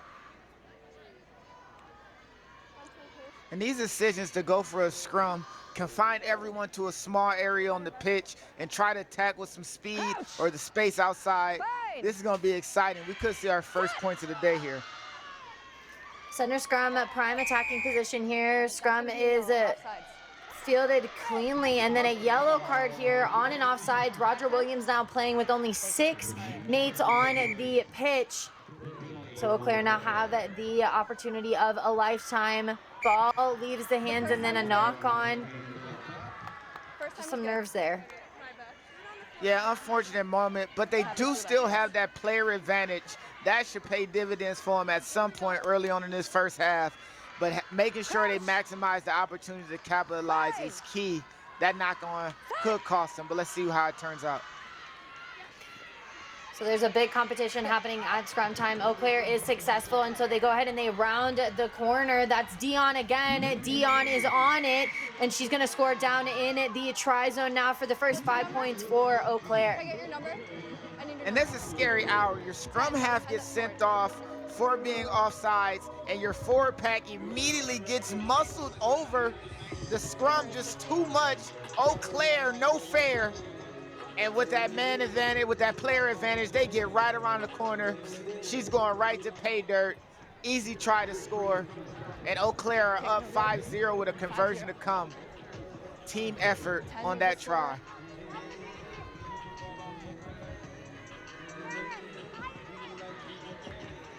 Same side or other? Dion there, our try scorer, such a connective piece, but good to see her get a massive line break there and kind of get to reap the benefits. We'll go ahead and now we'll have our kick underway from Bono on, excuse me, that was Rid on Eau Claire, and now Gray will give a one-handed offload, and the number 12 just not able to reel it in. That's Vogt. And so now Eau Claire will have an attacking scrum almost right back in the point that they just were in. Yeah, and these mirror moments could be catastrophic for Roger Williams. As this team is set up in the same position they were now, you still have the same strain you were just under. Can you make the play? Smart decision for the number 10 to try and round the corner, but Gray does a good job of coming across. That was a smart decision.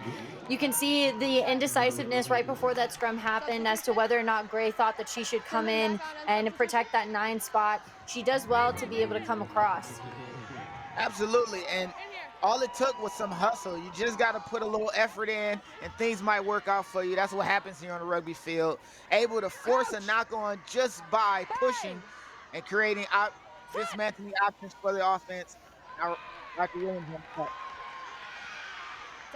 And again, that big competition happening at scrum time. It looks like Roger Williams is at full strength. There's a bunch of bodies on the ground. They were competing for it, but looks like Eau Claire is the one that's going to end up with the ball in hand, and they just get straight to it now, moving the ball through the hands. They've got space to the left if they want to try and get it away. A selfless play, though, from the number 15 from Eau Claire. Gets them in there. Red gets rid of the ball, and it looks like that's the number 20 who scored that. That's Benke.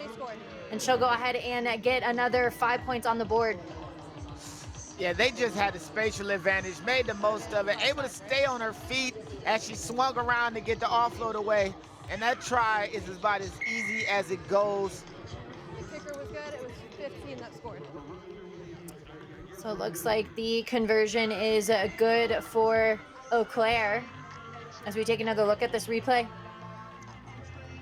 The pass little high, brought down clean, and that spin around to break the tackle, and that kick right there could have ended up dangerous. Luckily, she didn't make contact with any part of the body where the referee is pulling out more cards. 12-0, Eau Claire. And Eau Claire looks like they were not able to get it 10 meters off of that restart. So now Roger Williams will have the ability to attack. We haven't really seen a lot of much rugby played down in their half. They're back up to full strength after an early yellow card. So let's see what they can do. Gray just decides to take it right into the guts of Eau Claire. They've got a 2v1 situation on the outside, but they like to go ahead and take it in. And then now Krasinski's got it. Krasinski's going. Can she take it the distance there? We see a chase coming across from Moody, but it doesn't matter. She's going to go ahead and get in for the first try, going in favor of Roger Williams. That's Comiskey who scored that try. And that is a great turn of events, getting out of the yellow card, giving up 2 tries, and immediately the first time Roger Williams has an opportunity to attack, they go in for 5. The conversion, even though on the corner, might be a bit difficult, but you take the points when they come. 5 for Roger Williams, and that lends good for the rest of this matchup. 5-12. 5-12, our score remains in this D2 National Championship. We've got about 30 minutes left to go here. You got to wonder who's about ready to let that dog out. Guys, we need a ball. Time is off. We need a ball. And also the importance of playing rugby with the ball is unmatched. So referee does a little bit of a time off. So we'll see if there might be a little bit of extra time that we are unaware You're doing of. a great job. Just need a little quicker, okay? All good. Time is back on. Big thank you to the man in the orange. We appreciate it as this gets back underway here. Ball to the face, though, from the Eau Claire player. Okay. That was a knock? Leads to halftime. 5-12, Eau Claire is on top. We still have a whole other half of rugby to be played for this D2 National Championship. And this is a positive for Roger Mary. They only had 1 real attacking opportunity, had a yellow card earlier in the first half. For them to come out of this matchup, or excuse me, come out of this half with only a 1 try deficit yields positive for them, but can they turn it around and get more hand on ball to play? And a team that was able to get a lot of ball in play was the Yale University Bulldogs. You're taking a look right now at your small college national champions for National Collegiate Rugby.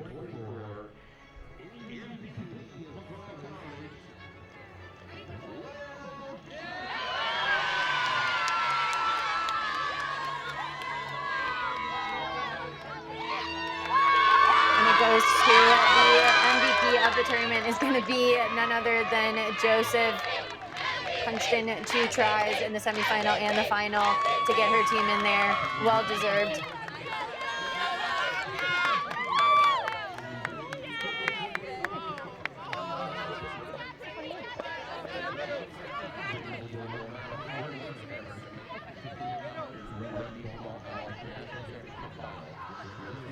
Okay. Yeah, I was looking for a hope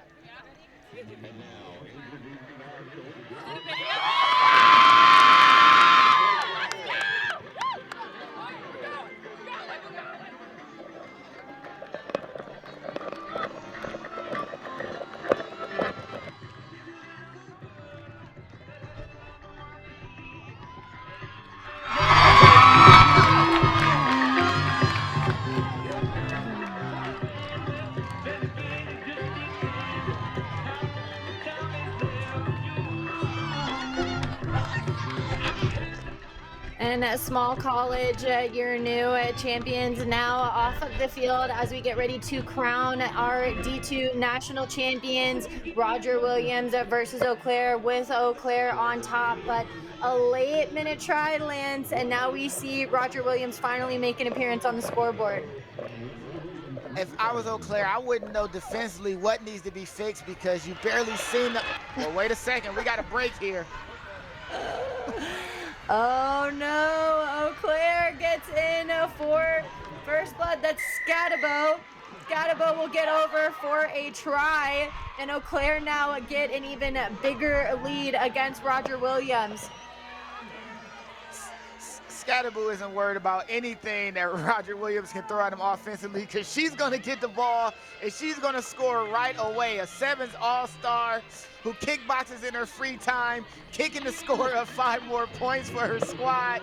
And the chase down was there, but just not soon enough. And just like that, Eau Claire are here to take the game away from Roger Williams in the opening kickoff, going the length and going half the field to score. These are scary times for Roger Williams, who is giving up tries in abundance in short amount of time. Scattaboo, you do you, boo. That was a very impressive try just right off from the jump. About 30 seconds and she scored. Here, though, we see Roger Williams. Gray gives a one offload to an awaiting player. She's just not able to handle the pass. And Roger Williams, we're just seeing a lot of mishandling coming in from them here in the second half, just right from the jump. When you go down big early or by multiple tries, you find yourself doing extra things to try to get the ball ahead instead of leaning on what got you in these moments. Roger Williams has to find a way to settle down and realize there is enough time for them to take this game back. They just have to play a more perfected, better brand of rugby. And a better brand of rugby comes in at scrum time for Roger Williams as they get a free kick after dominating at that point of contact. They're going ahead now and they're going to go quick. Roger Williams now on the attack.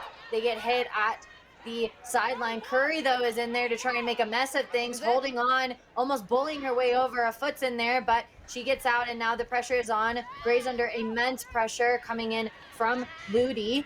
Ludi finally drags her down, though. They're at the 40 and a lot of room left to go.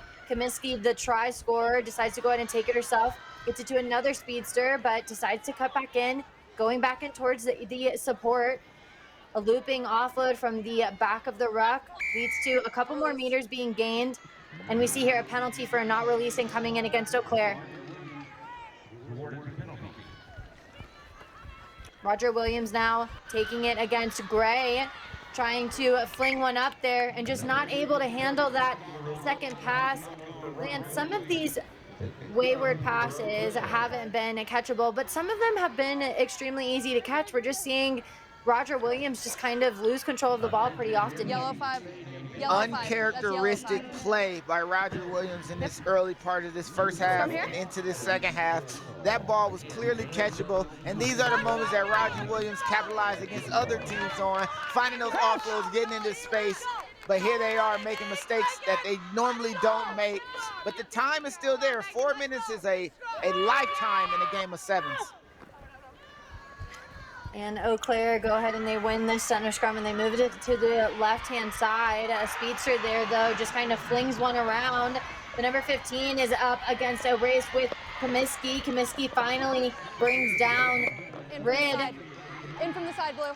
But looks like there's a penalty there, and Rid, medical, the one with the medical face mask on, it looks like she probably got bumped in the nose. I will say from experience that usually when you break your nose on day one, there's like a target on your face throughout the weekend. But she was one tough cookie and is just able to continue on. Eau Claire at penalty time end up electing a scrum.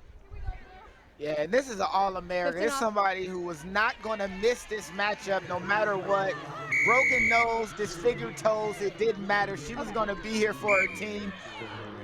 And not far away from an opportunity to take this national championship game. Penalty given and a scrum down chosen. Eau Claire is wasting time, finding a way to let the tick-tick continue. This is great strategy by them.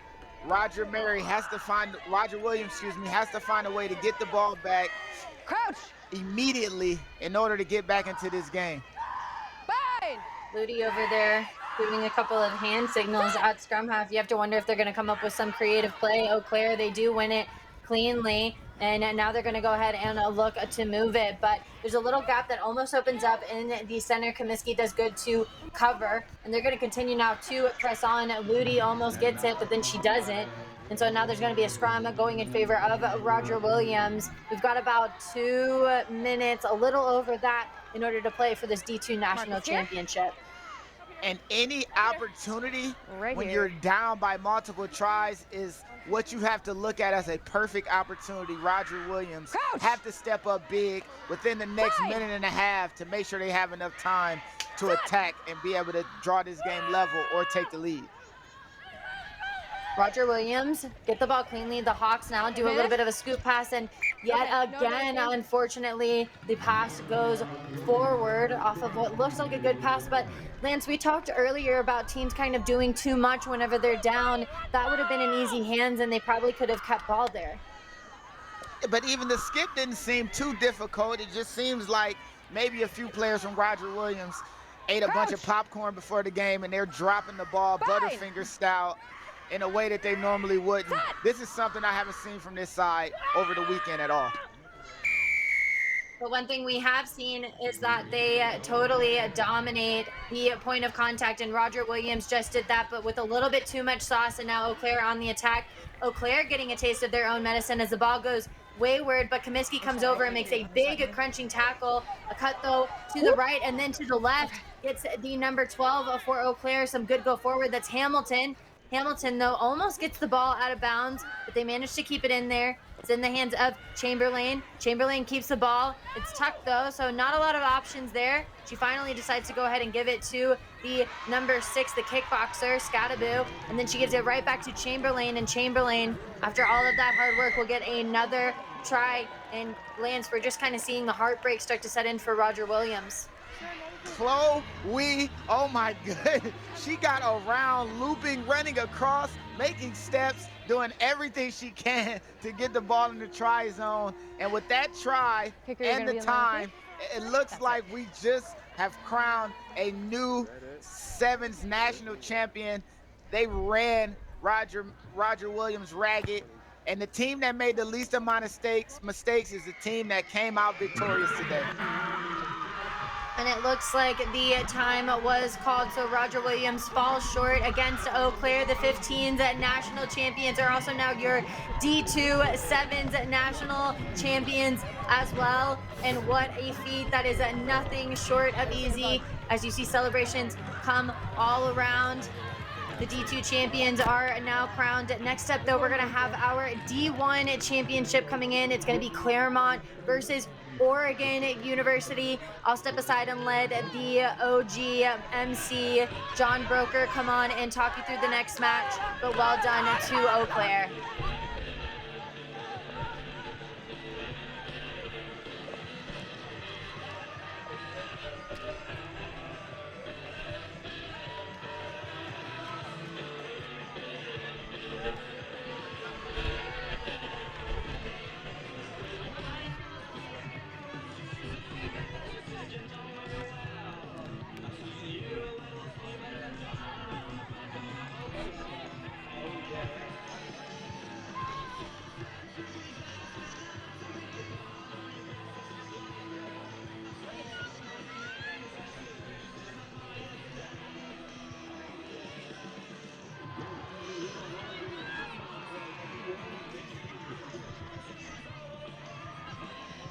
Welcome back. This is John Broker joining Lance Kavanaugh, the man, the great American rugby man, for this D1 matchup. D1 versus the Oregon Ducks, kicking the ball off. The Claremont Colleges in white. That one does not go to 10. It'll come back. Big game right here. We're going to go into the third place in championships in the Premier Division after this. But right now, great game in our hands, Lance. What a couple of teams here. Absolute. Oregon showing the resurgence of the state, as I said earlier today, and Claremont being stingy defensively, making teams pay for their mistakes. This national championship matchup is what we've been hoping for. Two of the best teams in D1 club, and they're meeting right now. Ball comes wide there. Carolyn Bullock puts it out for Claremont Colleges. They're going wide pretty quickly. Faith Henderson looking for the corner, dragged down by a Ducks defender, trying to drive over this ball. Ball is back to Bullock. Ball's live. Bullock is a tough customer. Bullock offloads there wonderfully well, and first points are going to go to Claremont Colleges, and not without some hard work. But Sam Campbell takes that one in. Sam Campbell, the sophomore out of Steamboat Springs, Colorado, off the great work from Carolyn Bullock. Lance, talk us through. This right here is just all determination. The pick and go, bringing in multiple defenders, and when the time was right, the offload perfectly weighted. And Sam, having to work to get the ball down for the try. And you can see the effort from this Oregon Duck side as we watch the conversion go in. The effort defensively from this Oregon Duck side, which has led the day for them earlier to get to this point. They were going to fight all the way to the bitter end. But look at the one-handed offload. The catch was clean. The try was mean. Sam Campbell, take a bow. Getting 5 points for her side. An Oregon player tried to get underneath there. It's going to be, the conversion was good, so 7-0. The ball's going to come from Layla Hainham off to the Oregon Ducks. Little mistake there. They knock it on the kickoff, so the Ducks really need some good fortune here early on. That was not what they wanted, so it's going to be a scrum here for Claremont. You can't let the moment be too big for you. You got to be able to do the fundamental things that you would do on any random Saturday, whether you're at home or on the national championship stage. You got to play your style. You got to play to your level, and these knock-ons will hurt them definitely. Thank you. Crouch. Bind. Well, look, the 6-foot-tall scrum half here. Little height differential there with their opposite number. Anai Merrill, both very good players. Ball comes in here. It is Claremont. Claremont, a little tight to start with, but a high tackle in there. Ill-advised for Chase McCann. Bullock takes it quick, running out wide, getting the ball magically in a hand there. This field is going to close down on this speedy Claremont winger. Referee spots a penalty. We have a not rolling away against Oregon. It's all Claremont right now, forcing them into mistakes. Yep. And this is way too many penalties, way too many early, way too many penalties and way too early. Oregon is finding themselves frantically running back and forth, left and right to play defense. The Claremont attackers are being tough to drag down. One-on-one tackles must be at a premium in order for your defense to hold its integrity. Ball here for the Claremont Colleges. They're going to send Bullock right up the middle. Certainly a talent. They're going to switch fields now. There's some room to run. It is wide open for Naomi Fireman Schiavone. Schiavone, the first-year player out of Wheat Ridge High School in Denver. Used to be a soccer player, touches down in the Division I final at the Collegiate Rugby Championship. And right when the game is heating up, Claremont bounces back to the weak side and goes to the fireman, the firewoman, adding the flames to this score, an additional 5 for Claremont. And Oregon needs to settle down and retain ball up to this next kickoff, or they might find themselves getting ran off the field in the first half of the national championship against a very composed and structurally sound Claremont side. Oregon needs to find something here. They are a very good team. They can still get in it. They've got good players across. Just haven't been steady so far. So ball up nice and high, down, knocked on that time by Claremont. First mistake, so it's going to be a scrum here to the Oregon Ducks. What can they put together? Down 12-0, 4.5 minute gone, Division I championship. Stay tuned after this. AIC versus Navy Midshipmen in the third, fourth place game for the Premier. And then a rematch, the Brown Bears, last year's champions, versus the Army Black Knights, looking to unseat them. But right now, the Oregon Ducks looking to get back in this. Oregon Ducks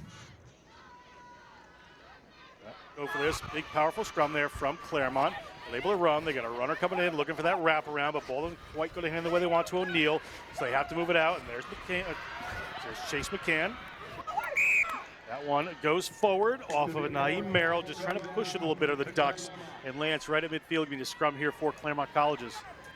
Yeah, Oregon having this photo round attack where they're looping and running layers around and around. Unfortunately, a little bit of a forward pass. Oregon defense held for them strong in the semifinals, and it has to stand up now. 3 tries in 1 half is a very tough mountain to climb.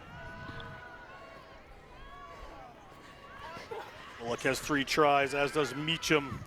And number 11 for Claremont. See if they can add to that tally. Little handoff there. Claremont works the ball back. Big pressure coming in from the Ducks. Player on the ground, played it right in front of the referee. Not the smartest thing you're going to see today.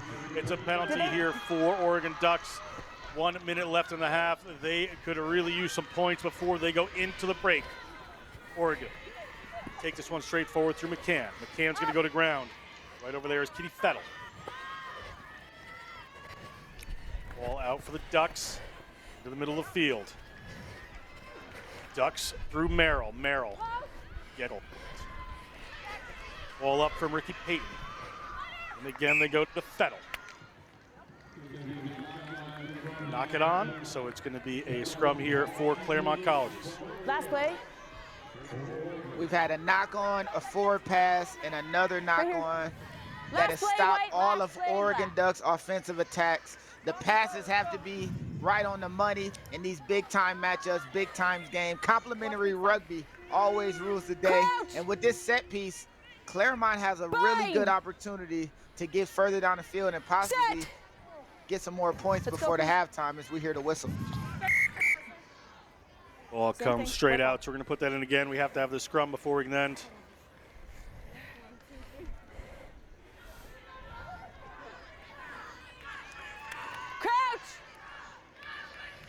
Bind! Set! The size difference of the scrum half is clearly noticeable right here. I was looking for the right size of the fight in the dog, and we have it right here because Merrill is not afraid of Bullock. Takes Bullock down, and here come Claremont, looking for some more points before half. Running straight, keeping that alive, ball's out wide. Can they make this happen? Is there space open? Merrill makes another tackle and drags a player in a touch. A naive Merrill just showing what she has in this first half of the Ducks. They're down 12-0. We'll go into the break. We'll come back with second half action. We'll crown a D1 champion in just a little bit. While we're on break, you're going to get to see Eau Claire get their Division II members. Thank you.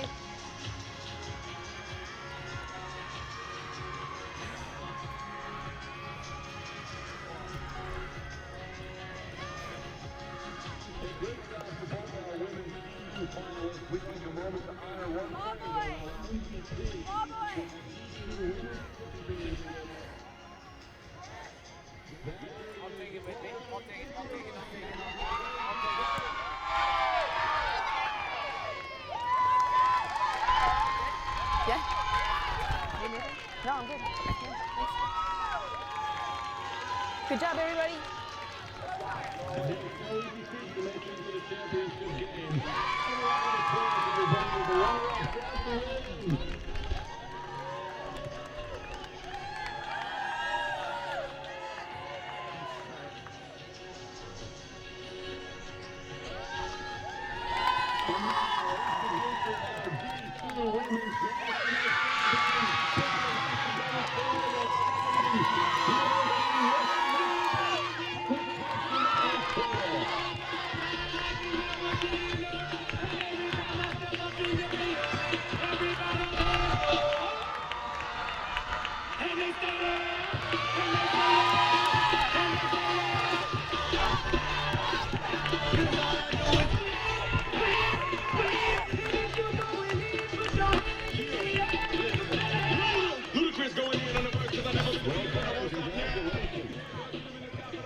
Welcome back to the Division I championship match. Claremont Colleges in the lead here in white. Going to kick off to the University of Oregon Ducks.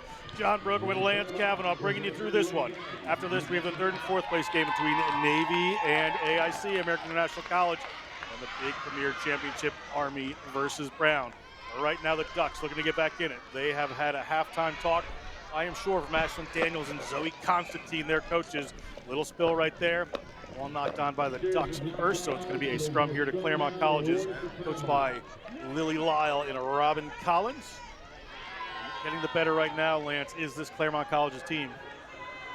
Claremont is just playing a more mistake-free style of rugby. Even just then, Oregon going around to the edge, looping runs, support, and the offloads, but just not going to hand. They have to settle into this match now that we're in the second half and show their identity, or this might get away from them. Ball comes straight out. Referee's going to reset it. Minute gone in the second half. Claremont looking to stamp some more authority on this game, extend their lead. Oregon Ducks looking to get on the board here and change their fortunes at the moment. Thank you. Bind! Trophy going to the West Coast one way or the other. Southern California versus Oregon. Claremont, Bullock, key player into the ball, moves it into the midfield. Looking at the inside pass to Bullock. Bullock gets ahead of steam, her opposite number. Involved in the tackle again. Big tackle coming in there from Colette Bowden, wearing the number 15 for Oregon. Out wide they go, looking to go around the outside. Good break here from Claremont Colleges, but great tackle. All the fight in the world in this Oregon Ducks team. Is that ball okay? Player just did not get back outside. In from an angle according to the referee. We're going to come back. It is going to be a penalty here for Claremont Colleges. Tick, tick, tick, tick, tick, tick. Claremont taking their time. Ingenious approach. Why? Hurry up. And they go for the quick tap. Let's see what they can make out of it. I've said this whole weekend, every second that ticks away works in the favor of the team in the lead in sevens. So they're happy to do it right now, but that ball goes out wide. They have another runner. Can they get it out there? Does she have the speed? Ball spills forward. It's in Oregon's hands. Katie Fettel has it. Back for the scrum.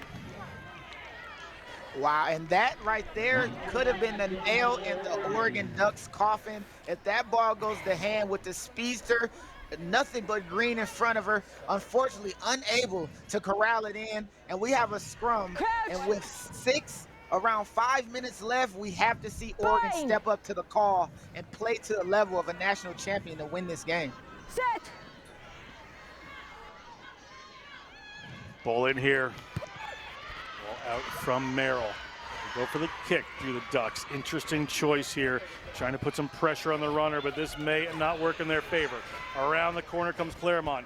Back in to make yet another tackle is Naive Merrill in that sweeper position, playing the distributor role. Quite a player there, Merrill, the first-year player at Portland.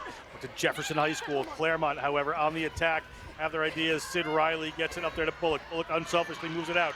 They're at the wing now. This one is going to go in. It's going to be scored there by Alex Meacham. Alex Meacham moves up the scoring count on the National Collegiate Rugby app. Great try there from Meacham. Meacham had 3, now has 4 on the weekend. I think on Big Meach, again, in the semifinals, she was devastating as a runner and getting herself on a scoreboard for the national championship game.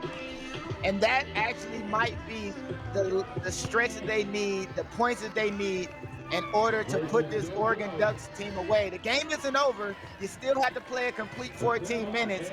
But just like that, a 3-try lead with less than 5 minutes to go and a strong defensive showing that we've seen in the first half and into this second half might have put this game out of reach. Let's see how it turns out, though. Still having fun with these players. Sue McCann enjoying the stadium here at the Collegiate Rugby Championship. National Collegiate Rugby Sevens weekend. Wheeling University was a big winner last night for the men, and we're going to find out, will Brown repeat? Will it be Army? 2 games from now. We have to go through the 3rd, 4th place one first, but right now, this exciting match is on. 17-0 Claremont. Ducks, big hit coming in there. Read well by Katie Cryan. All across, Ducks have some room out wide. Soft defense from Claremont Colleges. Move the ball out there to Audrey Tyler. Cut back in from McCann. McCann trying to get through the defense here. Holding strong. Going out this way is Colette Bowden.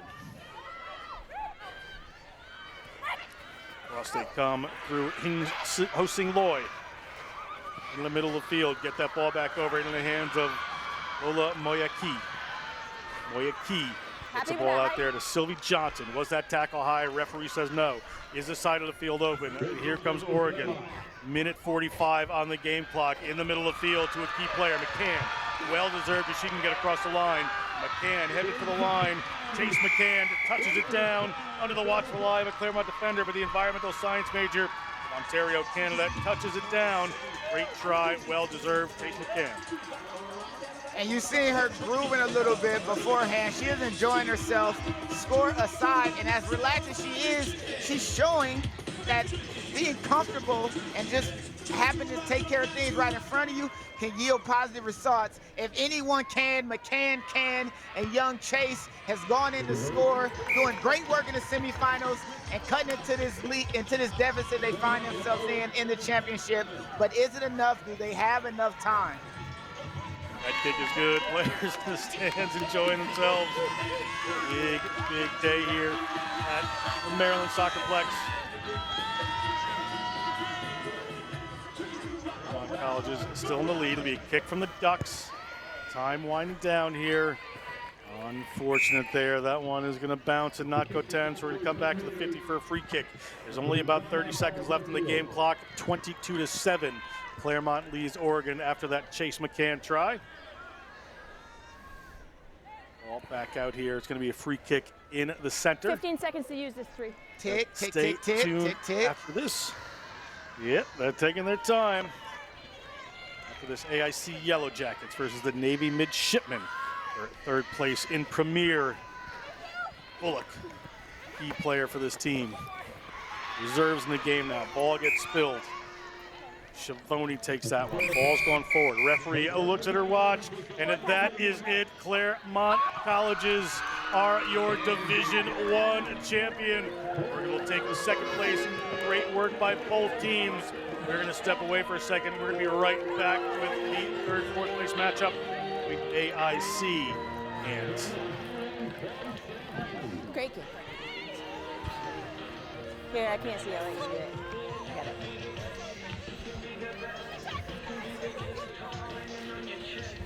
Thank you. First entry on. Yeah.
Rugby is a sport where teamwork truly makes the difference. In alignment with the values of rugby, Globant and Major League Rugby join forces in a powerful innovation scrum that aims to elevate the sport using the latest technologies. We are already co-creating digital solutions to impact the game, the fans, and the global community in a sustainable way. When technology meets passion, the unthinkable happens. Globant, technology that dares to delight.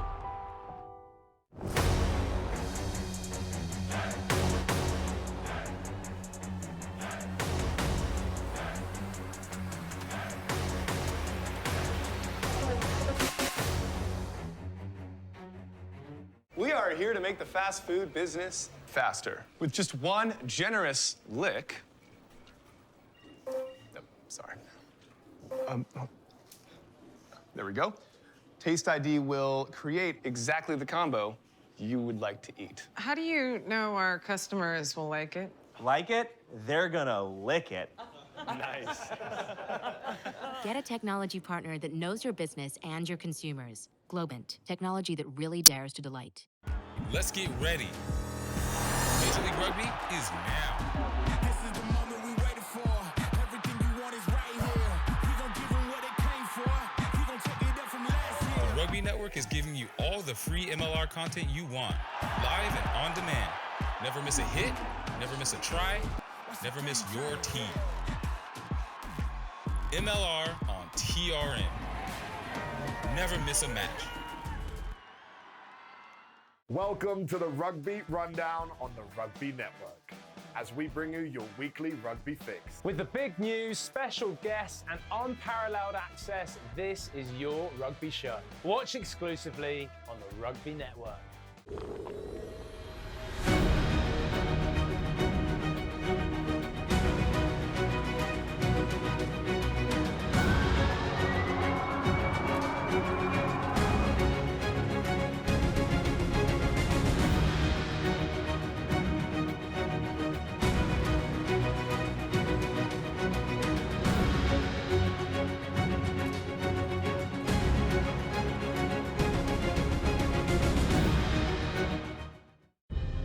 In our game, we play with our hearts.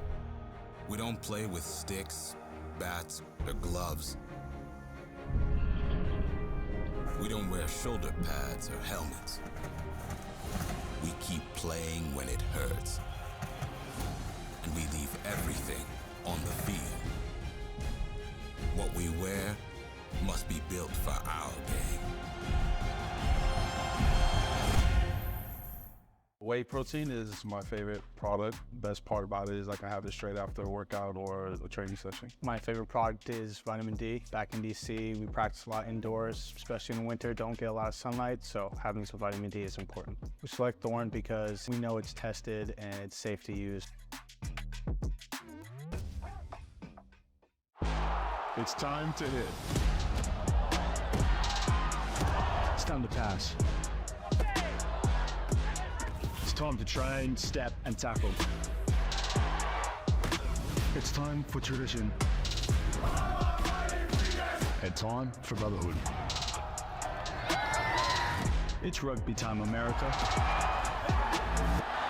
It's Rugby Time America.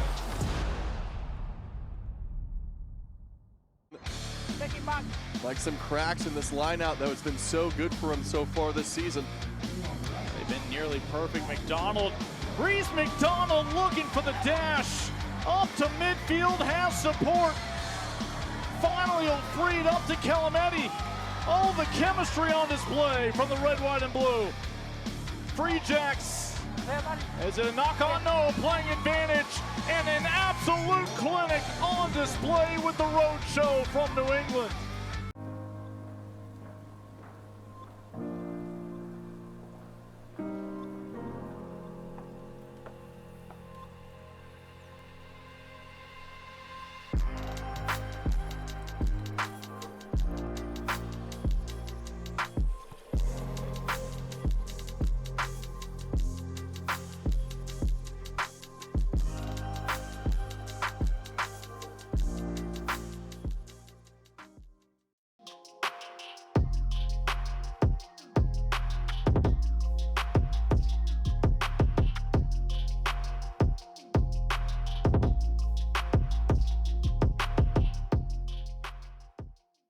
It's time to hit. It's time to pass. It's time for tradition. It's rugby time, America. It's Rugby Time America.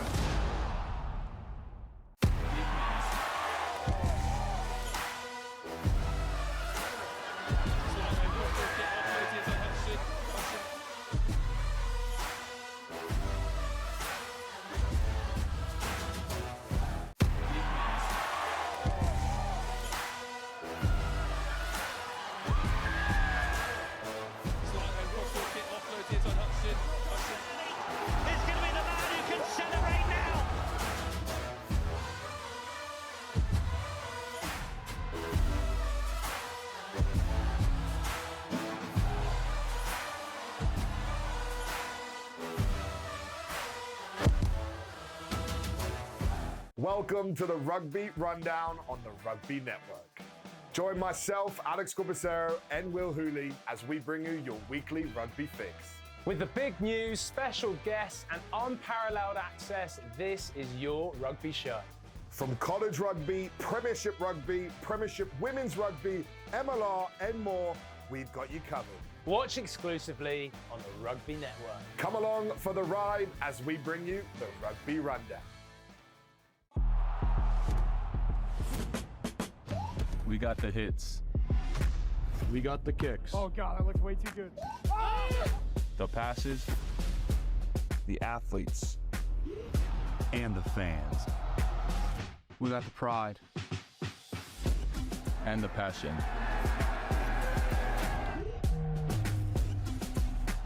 All we need is you.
In our game, we play with our hearts. We don't play with sticks, bats. Welcome back to the Collegiate Rugby Championships. We are on our way to the championship final. This is the third and fourth place game between AIC, the American International College Yellow Jackets, midshipmen of the United States Naval Academy. Navy's going to be in blue on your left. Thanks, guys. We're going to see in black the AIC Yellow Jackets taking them on right now. Got you, Merrill. This is the third, fourth place game. I'm Tom Broker. I'm joined by Darian Lovelace. After this is going to be Army versus Brown for the big one. We have a good match coming on right now. Cameron Henderson going to kick this one off for AIC, running from right to left on your screen, and then blue from left to right is the Navy team. Darian, great game ahead of us. Oh, we're holding. Sorry. Oh yeah, most definitely. Navy, I mean, they know how to navigate rough waters. There's no shock there, but they know how to remain in the fight. They know how to lead. And here's what I like about both teams is that the Yellow Jackets and Navy both are just mean teams. They play aggressive rugby. They come to the line. They're always hardcore in the contact. So we're going to see some massive matchups. And with AIC, a special place for them. They definitely pack a punch anytime that they kind of have the ball in open space. They're very good defensive players. So this matchup is going to be a pretty violent one, and we're always here for the violence. Like I said in the pre-match.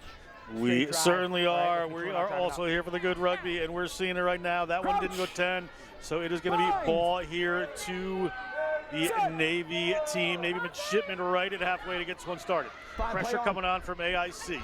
Murph McCarthy, Abby Gustitis, Ted Chapman taking hold of this Navy team. Penalty against AIC. Referee wants them back at the mark, so that's where they're going to come from. We have a very good team here in the AIC Yellow Jackets on defense, but early mistakes. So it's Navy ball. Navy moving the ball out to the right-hand side. Just putting the power on. That's Abby Hirschner. Abby Hirschner gets in, and another penalty against AIC. Racking them up pretty quickly here in the first minute. That's 3 whistles with two penalties, and the not 10 against the Yellow Jackets. Coach T. Fletcher, Denver Divins will be concerned. The Hallwin, she's got a couple of tries this weekend. She's a key member of this team. The New York City-born captain for Navy. That one just goes in behind. Tackle release, Black. Navy down to the ground. All across. Navy trying to move it. A little slow on that one, so the AIC defense comes up. But here's the Hallwin. DeHalwin trying to will herself through that defensive line of this Naval Academy team. Is the space going to open up? They just hold it a little bit to Lights. That one slips forward. A little mistake from Navy this time. It's going to be a scrum here for AIC. Defensive pressure. They work their way through a couple of penalties. Attacking opportunity here for the Yellow Jackets. And one thing is, after you work it from one sideline to another sideline, that's whenever you're kind of looking for the gaps in the middle. AIC stayed very well in that line, and that just made it so that the shipmen, they were either bound to get a line break or bound to cause an error, and now it goes in favor of the Yellow Jackets. Backwards, play on, backwards, And a little pass back in the Yellow Jackets. Vanessa Sant tried to go with that one. She's taking a little worse for the wear. Number 11 right there. Coming back across to Sarah Doyle. Henderson chases it. Going backwards, pressure from the Naval Academy. As you said, these are two high-pressure defense teams, aggressive on both sides of the ball. Ball taken in by Doyle. Coming back around is Henderson. Henderson has runners. Navy able to set up. Henderson is gently waving in the other direction. That she was going to go back, but they're going to come in this way. It's Ivana Kirapati puts that one out, the Irish-born player. Now a little nerves there from AIC. It's going to be Navy ball to Hallwin there. You see it getting her team going. And it's going to be a Navy attack in the middle of the field. 3 minutes gone. Both teams a little bit of nerves here, Darian. Well, and I would also say that she took a pretty hard knock down here at this left side of the field, and then she was kind of slow to get back up. So now she's really going to kind of have to get out of that spot. Injuries are going to kind of run ragged here in this final. Teams have been playing a lot of rugby, but they're just going to have to recoup quick.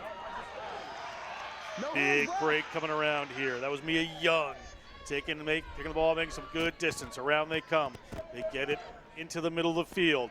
Runners coming on a short line, but it doesn't happen for DeHalwin. But the ball went back. She's able to get over there. There comes in O'Hara, and it goes right over an AIC defender. So they set it up now. Two players in. Ball goes around. DeHalwin was looking for it. Good defensive line. Big contact there from Langi. Langi in the way, so it's going to be penalized. DeHalwin, don't know if she realized that if she did, it would have been some good gamesmanship there. She kept that player, forced them offside. Here comes DeHalwin, the captain. Across field they come. Shago put that pass out there. Into contact. AIC trying to dig that one away. Not afraid of the contact, certainly either of these teams. Into the middle of the field they go. Defense closing down. Is there a corner? You have to get around Satya Miller, and that's not easy. Satya Miller makes the tackle. Satya Miller. Very fast, a good player, first-year player to Columbia, Tennessee for AIC. Running on the ball now, Light.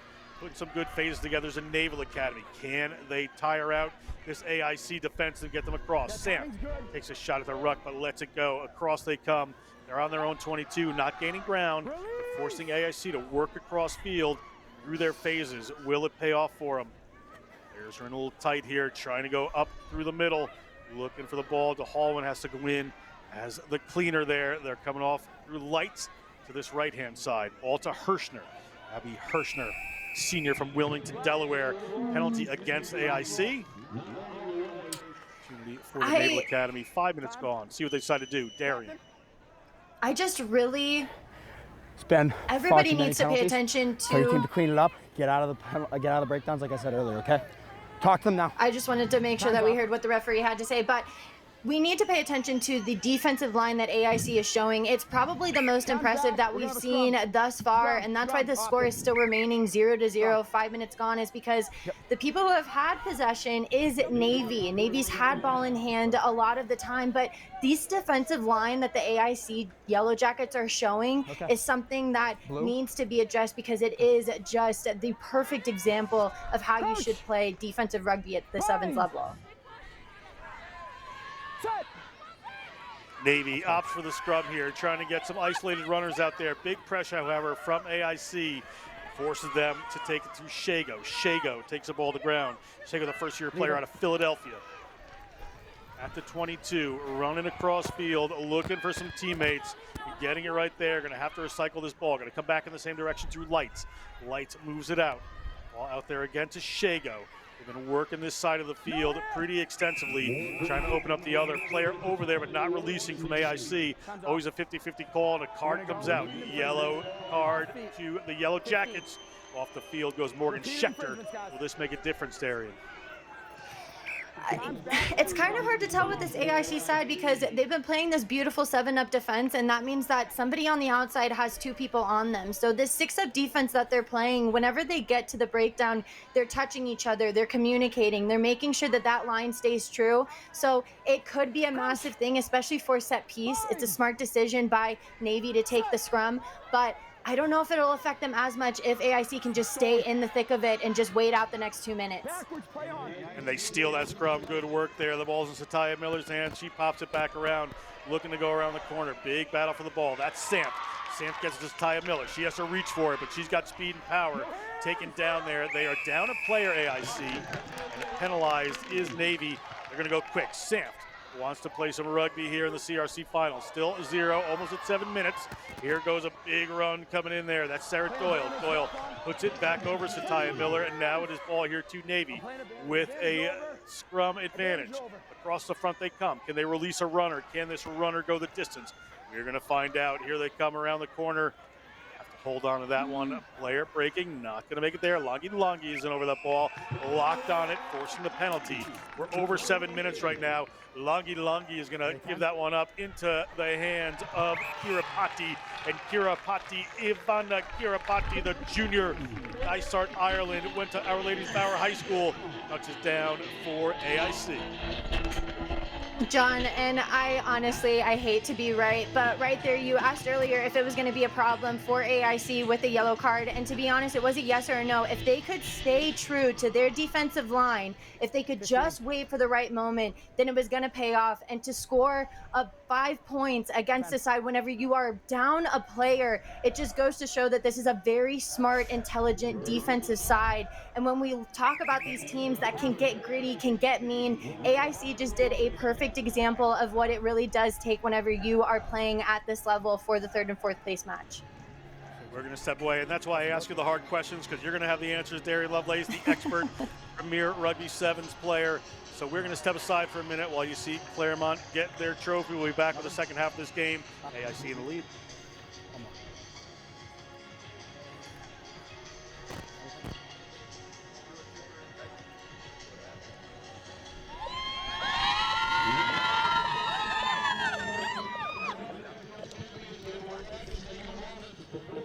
Champion to present a standout player. Our women's D1 MVP is Carolyn.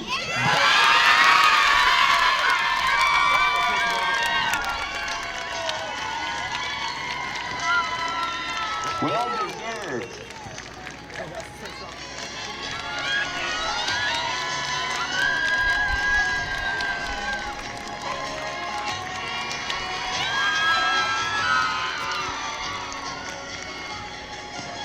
And everyone put your hands together, please, for a hard-fought match and a fantastic season from our D1 Women's Club runner-up, the University of Oregon.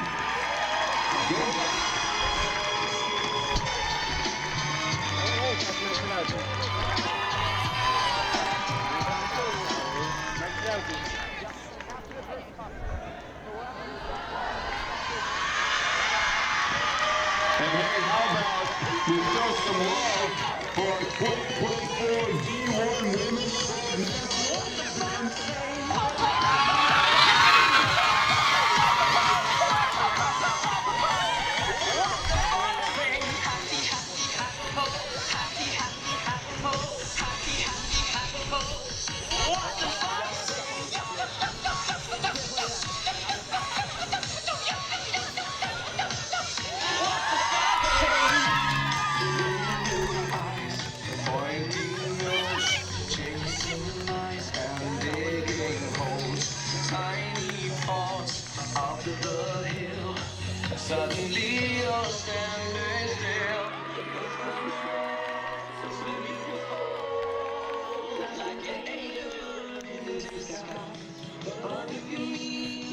Welcome back for the second half. The AIC Yellow Jackets score just at the end of that half.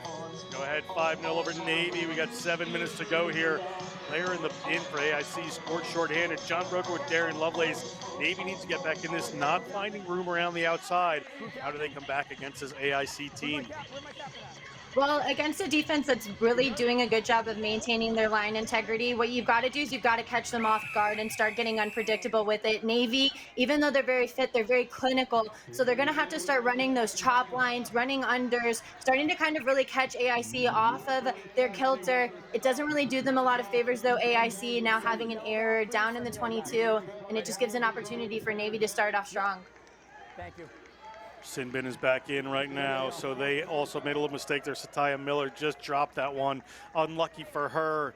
So it's going to be a scrum here for Navy. They have the opportunity to come back here and put some points in, level it up.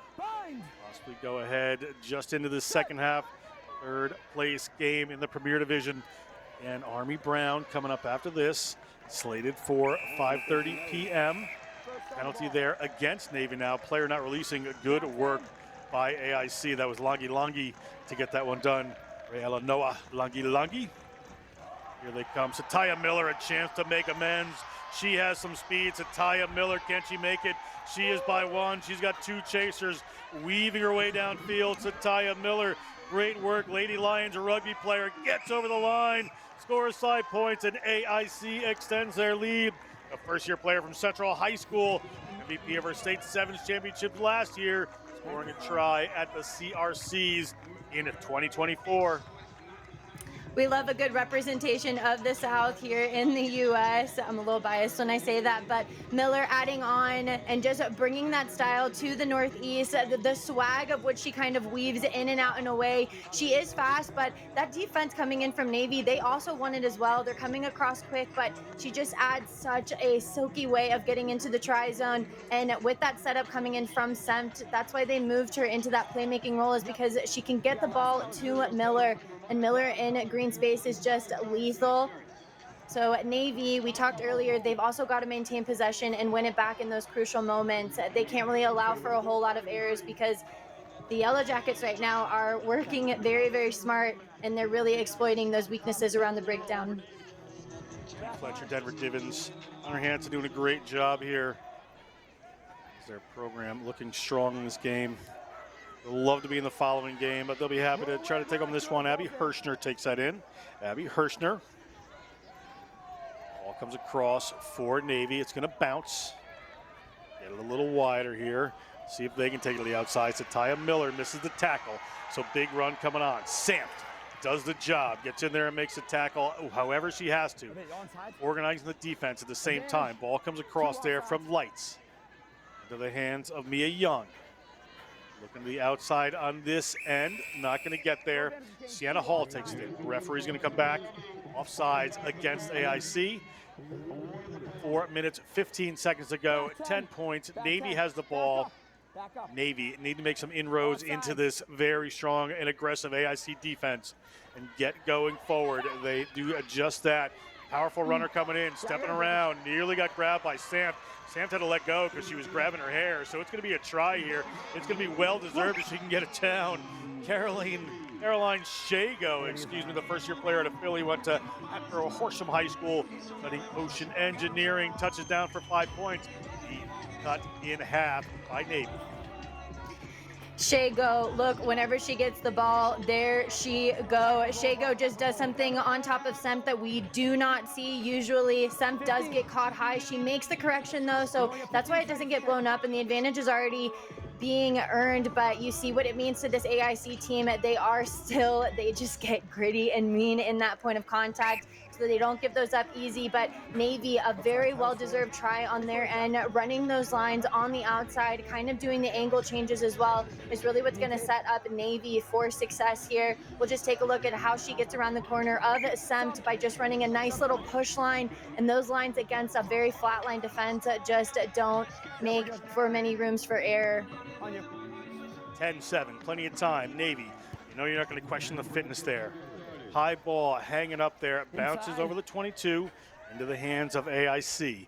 AIC How do they play this? So they go right for the speed on the end. Ball rolling across the front in front of the post. Into the hands of Ganon Penn. Blocked kick by Navy. What is going to be the call here? It's down. Blocked and gone in. So we got 22, correct? 22, guys. 22, sorry. 22. Ball was blocked and went out the back of the try zone and come back for a 22 Say that again. meter drop. Right call. 22. Correction. 22 drop.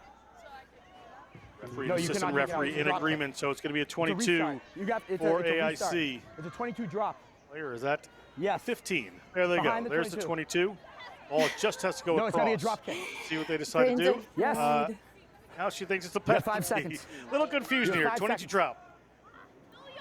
That is not a 22 drop. The ball is going to come to Navy Right off of that mistake. Cameron Henderson, a little miscue there, just misunderstanding what she was supposed to do. So the ball comes out here. Can they take this back in? A Hirschman, sorry, that was Montero using some power to get in there.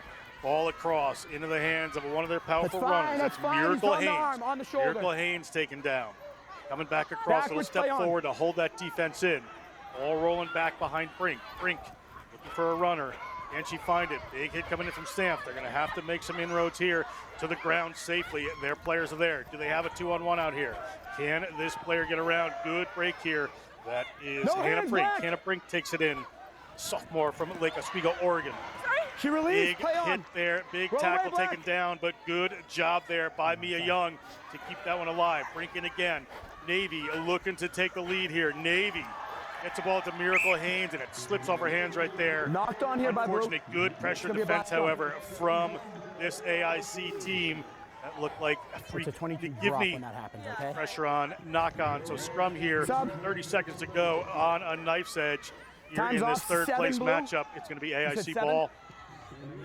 7 blue. And their 7 blue defense, off. I mean, it makes sense why we call it 7 blue defense. off. It's Time's just off. like a fence or a wall I got that time really off. just kind of shows up, and they just come up so uniform. We talk about closing the door or One more slamming sub. the gate on Time's still Seven's off. defense when you're playing Time's a still 7 off. up. Time's still off. And whenever they do that, they just do a good job of making sure that those last 2 options, you don't want to get it to your speedsters. So by coming up on that backside of the defense as well when they launch, makes it so that Navy back. just really continue to make these pressure errors Coach. down in their zone. And AIC right now 10-7 with it Set. looks like it's close to no time. That's a commendable performance from them. Probably the best defense that we've seen all weekend. Givney gets that ball away. Ball taken forward by Schechter. Schechter to the ground. Givney over quick. Navy putting the pressure on here to Hulwin. Battling to the end Release to blue. Hulwin. Release blue. Good. Schechter Time's off. in there, and we're going to You're see going a off. card Kicked come her on out. the ground. Kicked her. Player for Foul AIC play. kicked a Navy Kicked player her when they're on on the the ground. So last opportunity, we're over 14 minutes on the clock. Let's see what they decide to do here. Mark McCarthy, Scrum. Abby Gustitis, Scrum. and Ted Chapman, I'm sure, have planned for a moment like this. Let's see what happened there. None of this AIC players off for the rest of the game. I'm at full. I'm at full time. I'm going to kick. Yeah, there's just no need for it, honestly. Everybody just kind of gets stuck underneath Can't there. But that's the it's the last little bit that just is just not going to pass. Springfield, Mass. Sometimes you got to bring it in a little bit. With a player advantage, here comes Navy. They held strong before, did AIC with one player down. Let's see what they can make happen. Dragged down in the midfield was Hirschner. Looking one way, and keep come back. Megan Lights gets the ball out in the hands of Hirschner. Hirschner again. Hirschner pushing Roll some left. players aside. Ball's And this available. Naval Academy team will themselves across the try line. Any mistake will end the game here. DeHalwin. DeHalwin Roll hands black. off one, but Venice Somt is going to make that tackle. They're going to come this way in the hands of an isolated player. She wraps around, gets in the tackle. They're going to get in there and recycle that one. Is there space out to this side? Lights sees some space, going to try to go on her own. Lights steps around, and it is Megan Lights touching it down. It is 12-10. Kick to come. This is tremendous work. It'll be a last-second win here for the Naval Academy. Data science major making the difference. What a finish to this third-place game. Just think of what we're leading into. Oh, and that just hurts because AIC, they were playing a man down right there. We just see the slow fold, and with 6-up defense, you see the miscommunication, the miscue coming in between the AIC players, and towards the end, emotions do run high in these final matchups. It means everything to these girls in order to try and make it in the try zone. So just a last little slip of emotion gets somebody in the sin bin. It leaves an overload somewhere, and they just take advantage of it. Navy, such a well-fought win by the midshipmen. Great win there by Navy. You see them celebrating. We're going to step away. We're going to come back in a bit. It's scheduled for 5:30, so maybe about 10 minutes. It's going to be the final between the Black Knights of the United States Military Academy, Army West Point, and the Brown University Bears, defending champions. These teams played in the final last year. We're going to be back with that action in just a few minutes. Stick with us.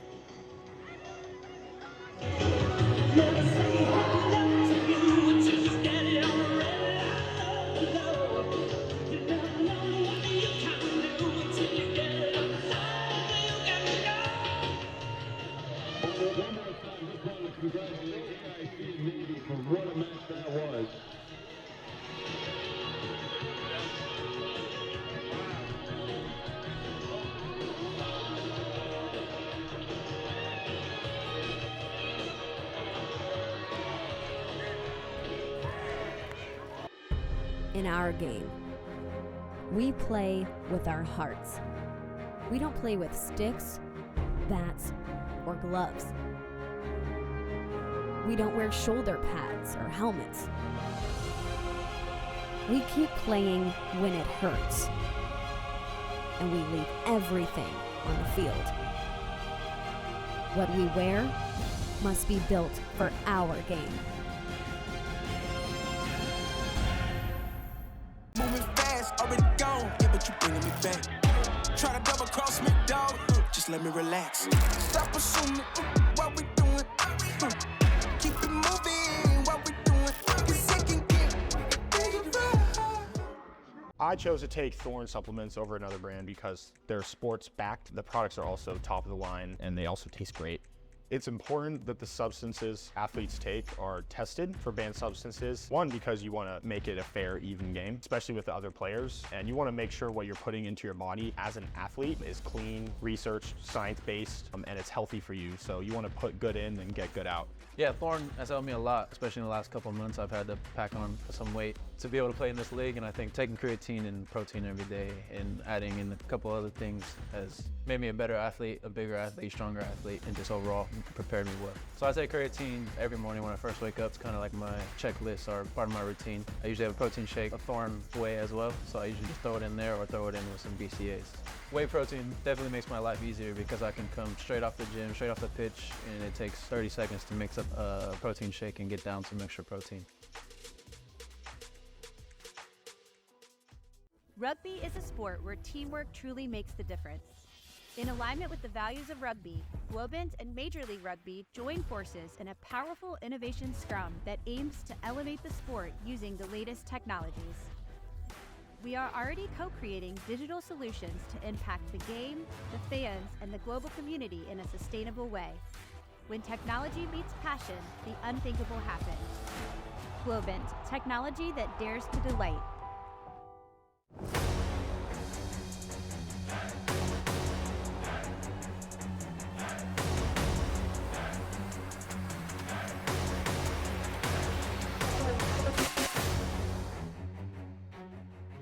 We are here to make the fast food business faster. With just one generous lick. Oh, sorry. There we go. Taste ID will create exactly the combo you would like to eat. How do you know our customers will like it? Like it? They're gonna lick it. Nice. Get a technology partner that knows your business and your consumers. Globant, technology that really dares to delight. Let's get ready. Major League Rugby is now. This is the moment we waited for. Everything you want is right here. We gon' give them what they came for. We gon' take it up from last year. The Rugby Network is giving you all the free MLR content you want, live and on demand. Never miss a hit, never miss a try, never miss your team. MLR on TRN. never miss a match. Welcome to the Rugby Rundown on the Rugby Network, as we bring you your weekly rugby fix. With the big news, special guests, and unparalleled access, this is your Rugby Show. Watch exclusively on the Rugby Network.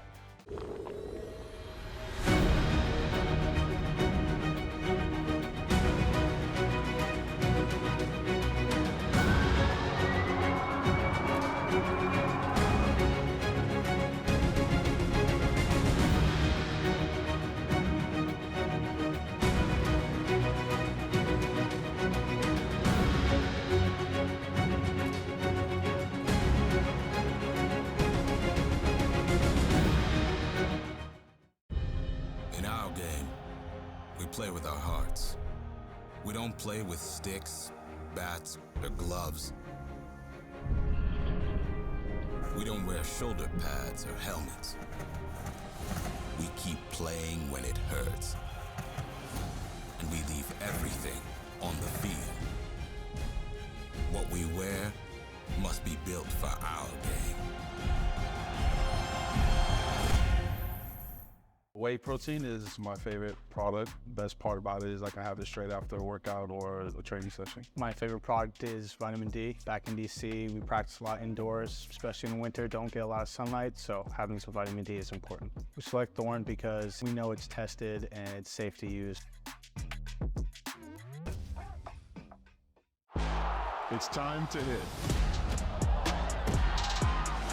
It's time to pass. It's time to train, step, and tackle. It's time for tradition. And time for brotherhood. It's rugby time, America. It's rugby time, America.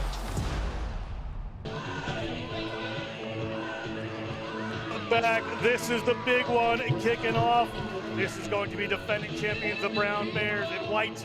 The Black Knights of Army wearing their black. John Broker here with Darian Lovelace. 144 teams over the weekend. And it comes down to this. Akila Cathian shot there. It's going to be a great matchup. Defending champions, Brown Bears. Army played them last year in that game. Darian Lovelace, what a showcase of rugby we have in front of us. Oh, for sure. If it's anything like the last match that we just watched where this valiant defensive effort ended up being in vain, this one always pays. Defense wins championships, and we've been looking at the point differential, keeping up to date on our National Collegiate Rugby app, and what we found is that 56% of people favor the Brown side of repeating, but then there's that 44% that also is really vying for Army. They both are just going to have to play some massive defense. Browns only had about 10 points scored on them, which is not an easy feat. In Army, 17, so both teams can play defense and both teams can perform extremely well under pressure. See Army right there putting in the big hits early off the kickoff. They know they want to be physical against this Brown Bears team.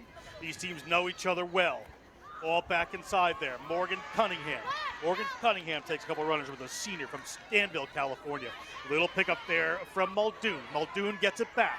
Muldoon trying to keep herself in. Army trying to drag her towards the touchline. Not happening. Army, rigid defense out there. They have a shooter coming up in Gamboa. It's Akila Cathy. Akila Cathy, not a fan of being tackled. Gets rid of one, gets it to Nikki Lynch. Nikki Lynch, such a key player for this team. Check-born player, gets the ball across. It's into Julia Murray's hands. Murray moves it back across into Lily Nowak. She scored some tries. Here comes Cathy, meets a formidable defense in West Point. The Black Knights coming out to this left-hand side. Is there a little room to run? Gamboa is out there. She is tenacious in defense. Ball comes back into Morgan Cunningham. Cunningham goes to ground. Over the top there, Aziza Alford. Coached by Rosalind Chow. This Brown team is effective. Ball to Cathy. Cathy puts on the Jets. Cathy, the Memphis-born star, going for the Sorensen Award this year, is in the try-zone. And the Brown Bears, through Akila Cathy, the junior from Memphis, touches down. Tremendous try. She can do it all.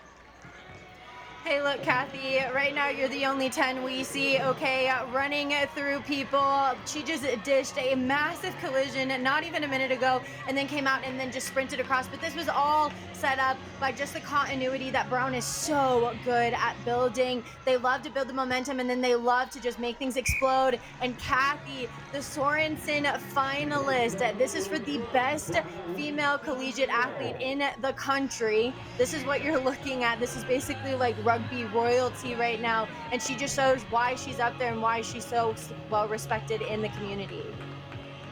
That's her third try on the weekend. Download the NCR app to keep up with all the try scoring leaders. Good work there by Akila Cathy. The kick was good. Kickoff to come. Murray is their team kicker.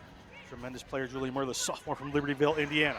Ball comes down to Lynch, but it spills forward off first. We're going to come to a scrum for the Black Knights. We will see this Army team get some offense here. All to Gamboa. Electric scrum half for this team. And Lynch, I also think, is somebody who needs to be noted as well. She also plays for Brown. She's also a part of that list of the Sorensen nominees. But you're just talking about Gamboa. There's just such incredible athleticism on both sides. Emma Gamboa, such a player. Closing down that midfield. Brown defense. Wrapping around here are the Army Black Knights. They're going to come back to this side. Nothing coming there. See what the call is, players. They've been offsides. They're going to go quickly with this one. It looks like Murtaugh. Murtaugh gets up all to Gamboa. She's 4'11", plays like she's 6'5". Ball goes in behind. Here come the Army Black Knights at halfway. Gamboa coming in to clean this one up. Coming in for the side was Alford. Big mistake there from Aziza Alford. Thought the play was open. They're going to have to let the player go 10, and they do. Kathy tries to get the tackle. Big run coming here. Big little pop up there. Are they going to the wing? They have the room. It is out. Can Lynch make the tackle? Lynch, always available, drags the player in a touch and is very happy with her efforts. Nikki Lynch, what a tackle for all money. It looked like Army was going in there. And Brown will have the line out. Tenacious. Hey, look, as Toby Keith would say, brought to you courtesy of the red, white, and blue with the scrum capped up and the hand goes up. She knows how hard she worked for that. Just try saving tackle. We were talking about that Sorensen nominee list. Brown alone has 2 of those nominees on their team. But then with Army, they just keep on pinning them back down in this end. Brown really hasn't had this amount of pressure throughout the weekend because they're so good about capitalizing on turnovers. And here they make a costly mistake as they get a not straight in the line out. Yeah, that's fine. Muldoon up there, not straight to Lynch. Not contesting the line out. That's a law they might change. Yours truly would be wildly in favor of that. Don't see the point if the team doesn't contest, just play, unless it's something completely egregious. But anyway, we're going to have a scrum here. That's the rules. I didn't make them. It's going to be Gamboa putting the ball in from the tight head side here. This is interesting. Is she going to try to go around me? Big drive from Brown. Make sure it Ball goes comes in. straight out. We'll scrum down again. Honestly, that scrum is the other going side to... this time. Yeah, and honestly, it's like the scrum is going to kind of have to get it together if they want to make anything of this just a beautiful attacking position. Good pressure there from Brown. Gamboa gets taken down. Players in immediately trying to get over that. They pinch that one away. Has Murray. What worked? Murray gets that ball wide. Is the corner open? Is the speed there? It's a big run here. It is Morgan Cunningham. Morgan Cunningham trying to put down the hammer. She's got 2 Black Knights chasing her. One can't get her. The other one's still coming. That is Alyssa Eisenhart trying to take her down. And it is going to be Morgan Cunningham, the senior from Danville, California, plays for La Marinda Rugby. And she's got 5 points here at the Collegiate Rugby Championship. A second try. You see an elated bench right there. Coach Bridget Kahele looks calm. I've played with Bridget Kahele before multiple times. She's so fun to play with because she's always cool, calm, and collected. And she just has this expertise, this swag that she kind of brings to the team. As we see Eisenhart, we've got major heart eyes for you there, right here. This is a 85-meter try that she just pulled off Eisenhart. And you just see Army, I mean, they are gunning down after that heel. Just a last-ditch effort to try and clip an ankle, but there's just no way. Eisenhart, she scores, and now Brown doubling up on the points. They are very much in the thick of it. Morgan Cunningham scoring that try. Morgan Cunningham, a long-range try for the weekend. She only had 1 prior to this, as far as we can see in the list. but that kick was no good, so 12-0. We're almost at 7 minutes here. First half almost done. Brown looking for the repeat. Army looking to say otherwise. Ball goes up, winds up in the hand of an Army player. That's Molly Murtaugh, the senior from Rockaway Beach. Played for Morris Rugby, picked up there by Winker. Winker gets the ball to Gamboa. Gamboa powering through much larger players. Coming through here, Ellie Kearney. Brown players just getting tossed off there by West Point. It's over 7 minutes of the game clock. They would love some points for halftime. Yesenia Morales takes the ball, picks it up and gets it again. The first-year player, Yesenia Morales, has 4 tries on the weekend. She's been excellent. She is out of Divine Savior Holy Angels High School in Milwaukee, Wisconsin, now playing at West Point. Ball spilled forward by the Black Knights. Picked up, spilled forward there by Brown. Referee spots both of them and is going to whistle us for halftime. 12-0 Brown, defending champions over Army. At halftime, we'll step aside for a minute and we will be right back.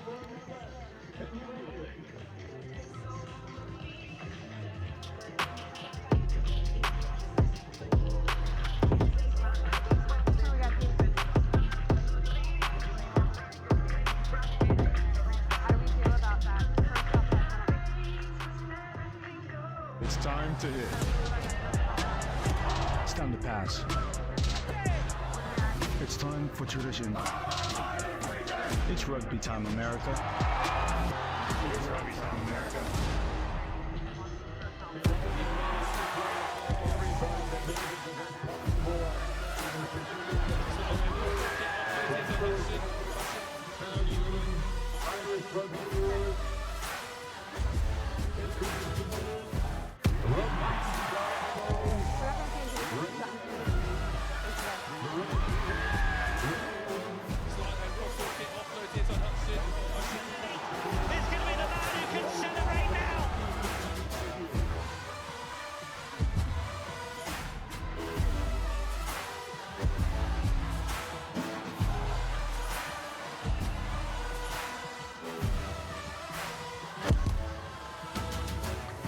Welcome to the Rugby Rundown on the Rugby Network.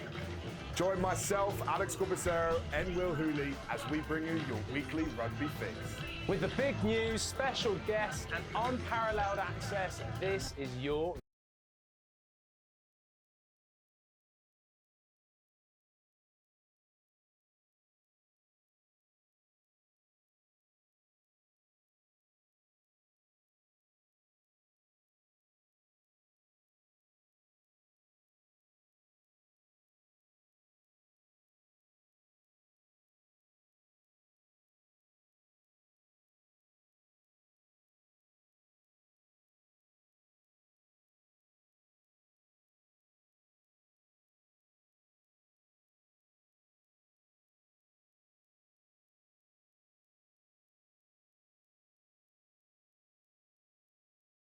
Definitely takes care of the fitness, and so does Kit Ruiz and Bridget Kahili. We just saw there as we were coming back in, Hall of RC Championships underneath Rosalind Chow. Now Chow here, she won one with Brown last year, and now she's trying to do it again, but Army are not going to let this go quickly. It's 12-0. Army still have time to come back. Huge hit from Lynch, trying to rip that ball away from Molly Murtaugh. The ball comes back in, Boa moves it into the middle of the field. Pressure defense coming on Murray. Power coming in from this attack from the Black Knights. Get out quicker, White. Get out quicker. Black Knights coming across field. Referee has some players to come out a little quicker. Alford committed a penalty before. We're going to come back here. Penalty 2 of 4 against Brown there. So Army on the run. West Point, the United States Military Academy. Big tackle coming in from Nowak. They still have the ball looking off to this left-hand side.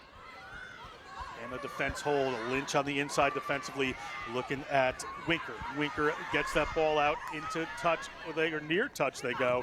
It's knocked on by the Black Knights, but Brown has it. What will the call be? We're still alive here. Lynch, another Sorensen Award nominee, comes around that. Murray moves it. Aziza Alford here to receive this one. She's got the try. She's got Muldoon on the outside. Sorry, Muldoon wasn't the try scorer. That one gets knocked back in the tackle. So taken down by Nowak, losing a little ground, but Muldoon is there. Use it, White. Resetting is the defense here for Army.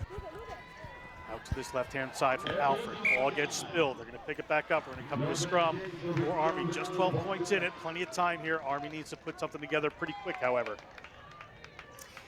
Yeah, with every single second that White tips by, 16 that's just off, another white minute 16. for Brown to be in the lead, and they do not like being on top, and they don't allow a lot of points, which means that there's not a lot of opportunity.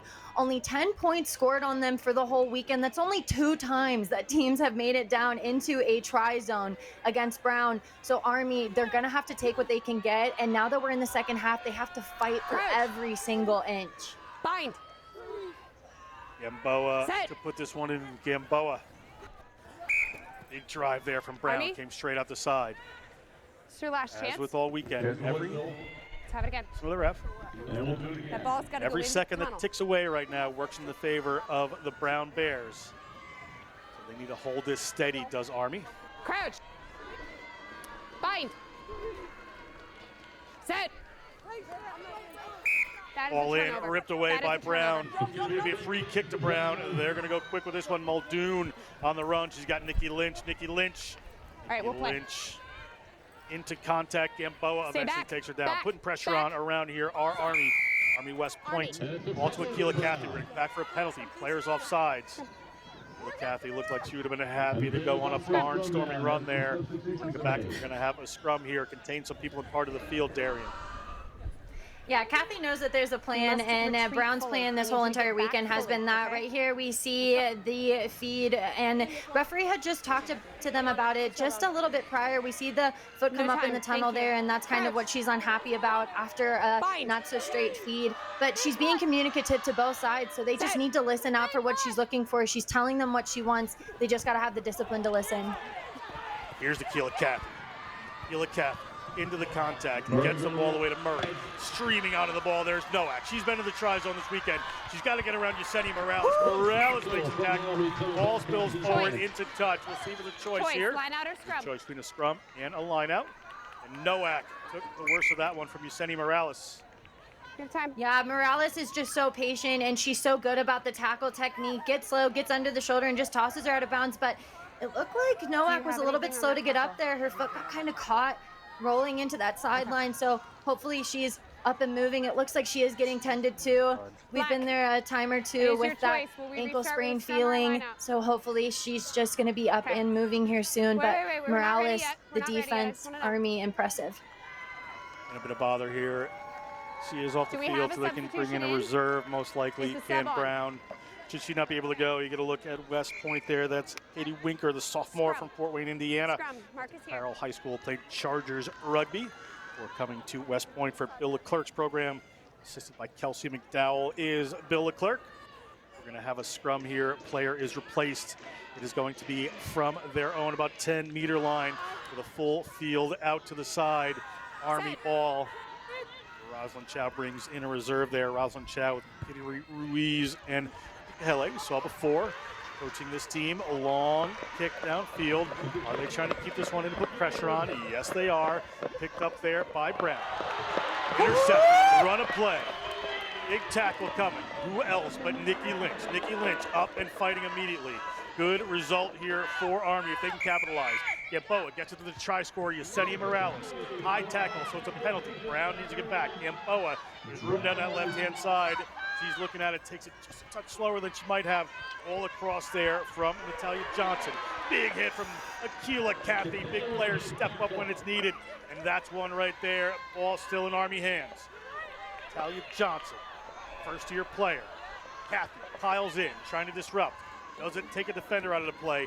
Nikki Lynch chasing here. Gamboa. Gamboa. Not sure what to do there with this pressure defense coming on. This Brown defense is stepping up at the moment. They've taken them back, but undeterred is the attack here from the Army Black Knights. That ball is settled down, a little more structure. They come into the middle of the field. Little chip through, races on. Going back on it there is Morgan Cunningham. Morgan Cunningham hacks that ball down out of the back of the try zone. We are going to come out here. It will be a scrum, I believe, at the 5-meter line with a minute and a half to go for Army West Point. Time ticking off the clock, but interesting decision. Yeah, she's got to be trying to kind of see something. And Morales, she is really fast, but you can just see tired bodies starting to set in now. We're in about the final 2 minutes of this Premier National Championship, and this is not just the final, but this is the best competition that both teams have seen, right? So this is an extremely tiring feat with the kick over the top, chasers, then an intercept pass, and then now nothing coming out of it. Both teams are feeling the exhaustion of sevens. We'll put some good points on the board. That one comes out to Gamboa. It's in the middle of the field, but goes a little bit in behind Alyssa Eisenhard. Gets it out to Yesenia Morales in the midfield. Double tackle there from Brown. Brown players trying to roll away. They go off to that other side. Portis made that tackle. Coming in here, it is the big number 8. Gets it up to Ella Carney. Carney is in there. Has she been taken into touch?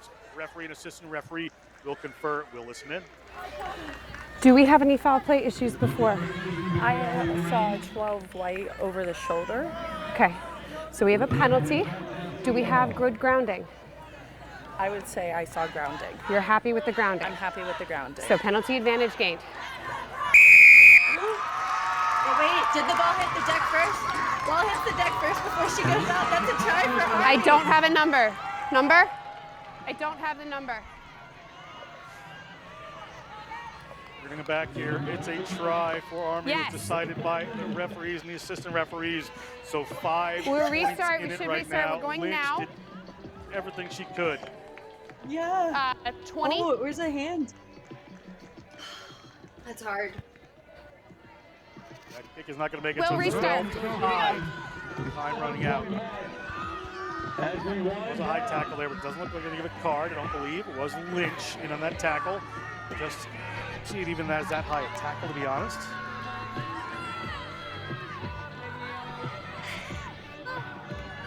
Exciting moments here, Darian. We're over the 14 minutes. Can they just kick this out, or do they keep playing? Long kick.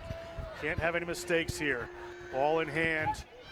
Julia Murray has it. Julia Murray gets it to Lynch. Who else would you want to have this ball right now? Lynch gets up and takes it again. Time is on. Have to be checking time right now. Ball kicked out by Brown. Is that it? Yes, it is. Your repeat champions. The Brown Bears are the Collegiate Rugby Championship 2024 Cup winners. A second win over Army West Point. West Point players in there congratulating them.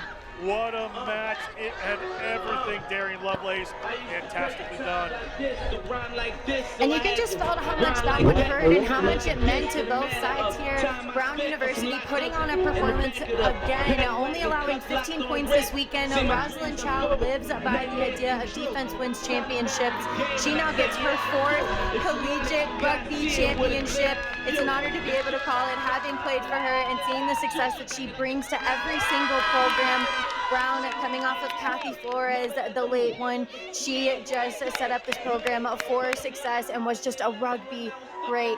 And so now to see Brown University on top, but Army, a performance and a half done by them. They played an incredible game against the Brown Bears, but just demonstrated a lot of heart. This is what rugby's all about. Some very impressive rugby stories all behind it, brought to you by none other than Next Level Rugby. What a great win. You see the trophy right there. I'm going to do a few thank yous in this step away. Darian will work you through any presentations. Thank you to the 144 team, staff, family, and fans that showed up.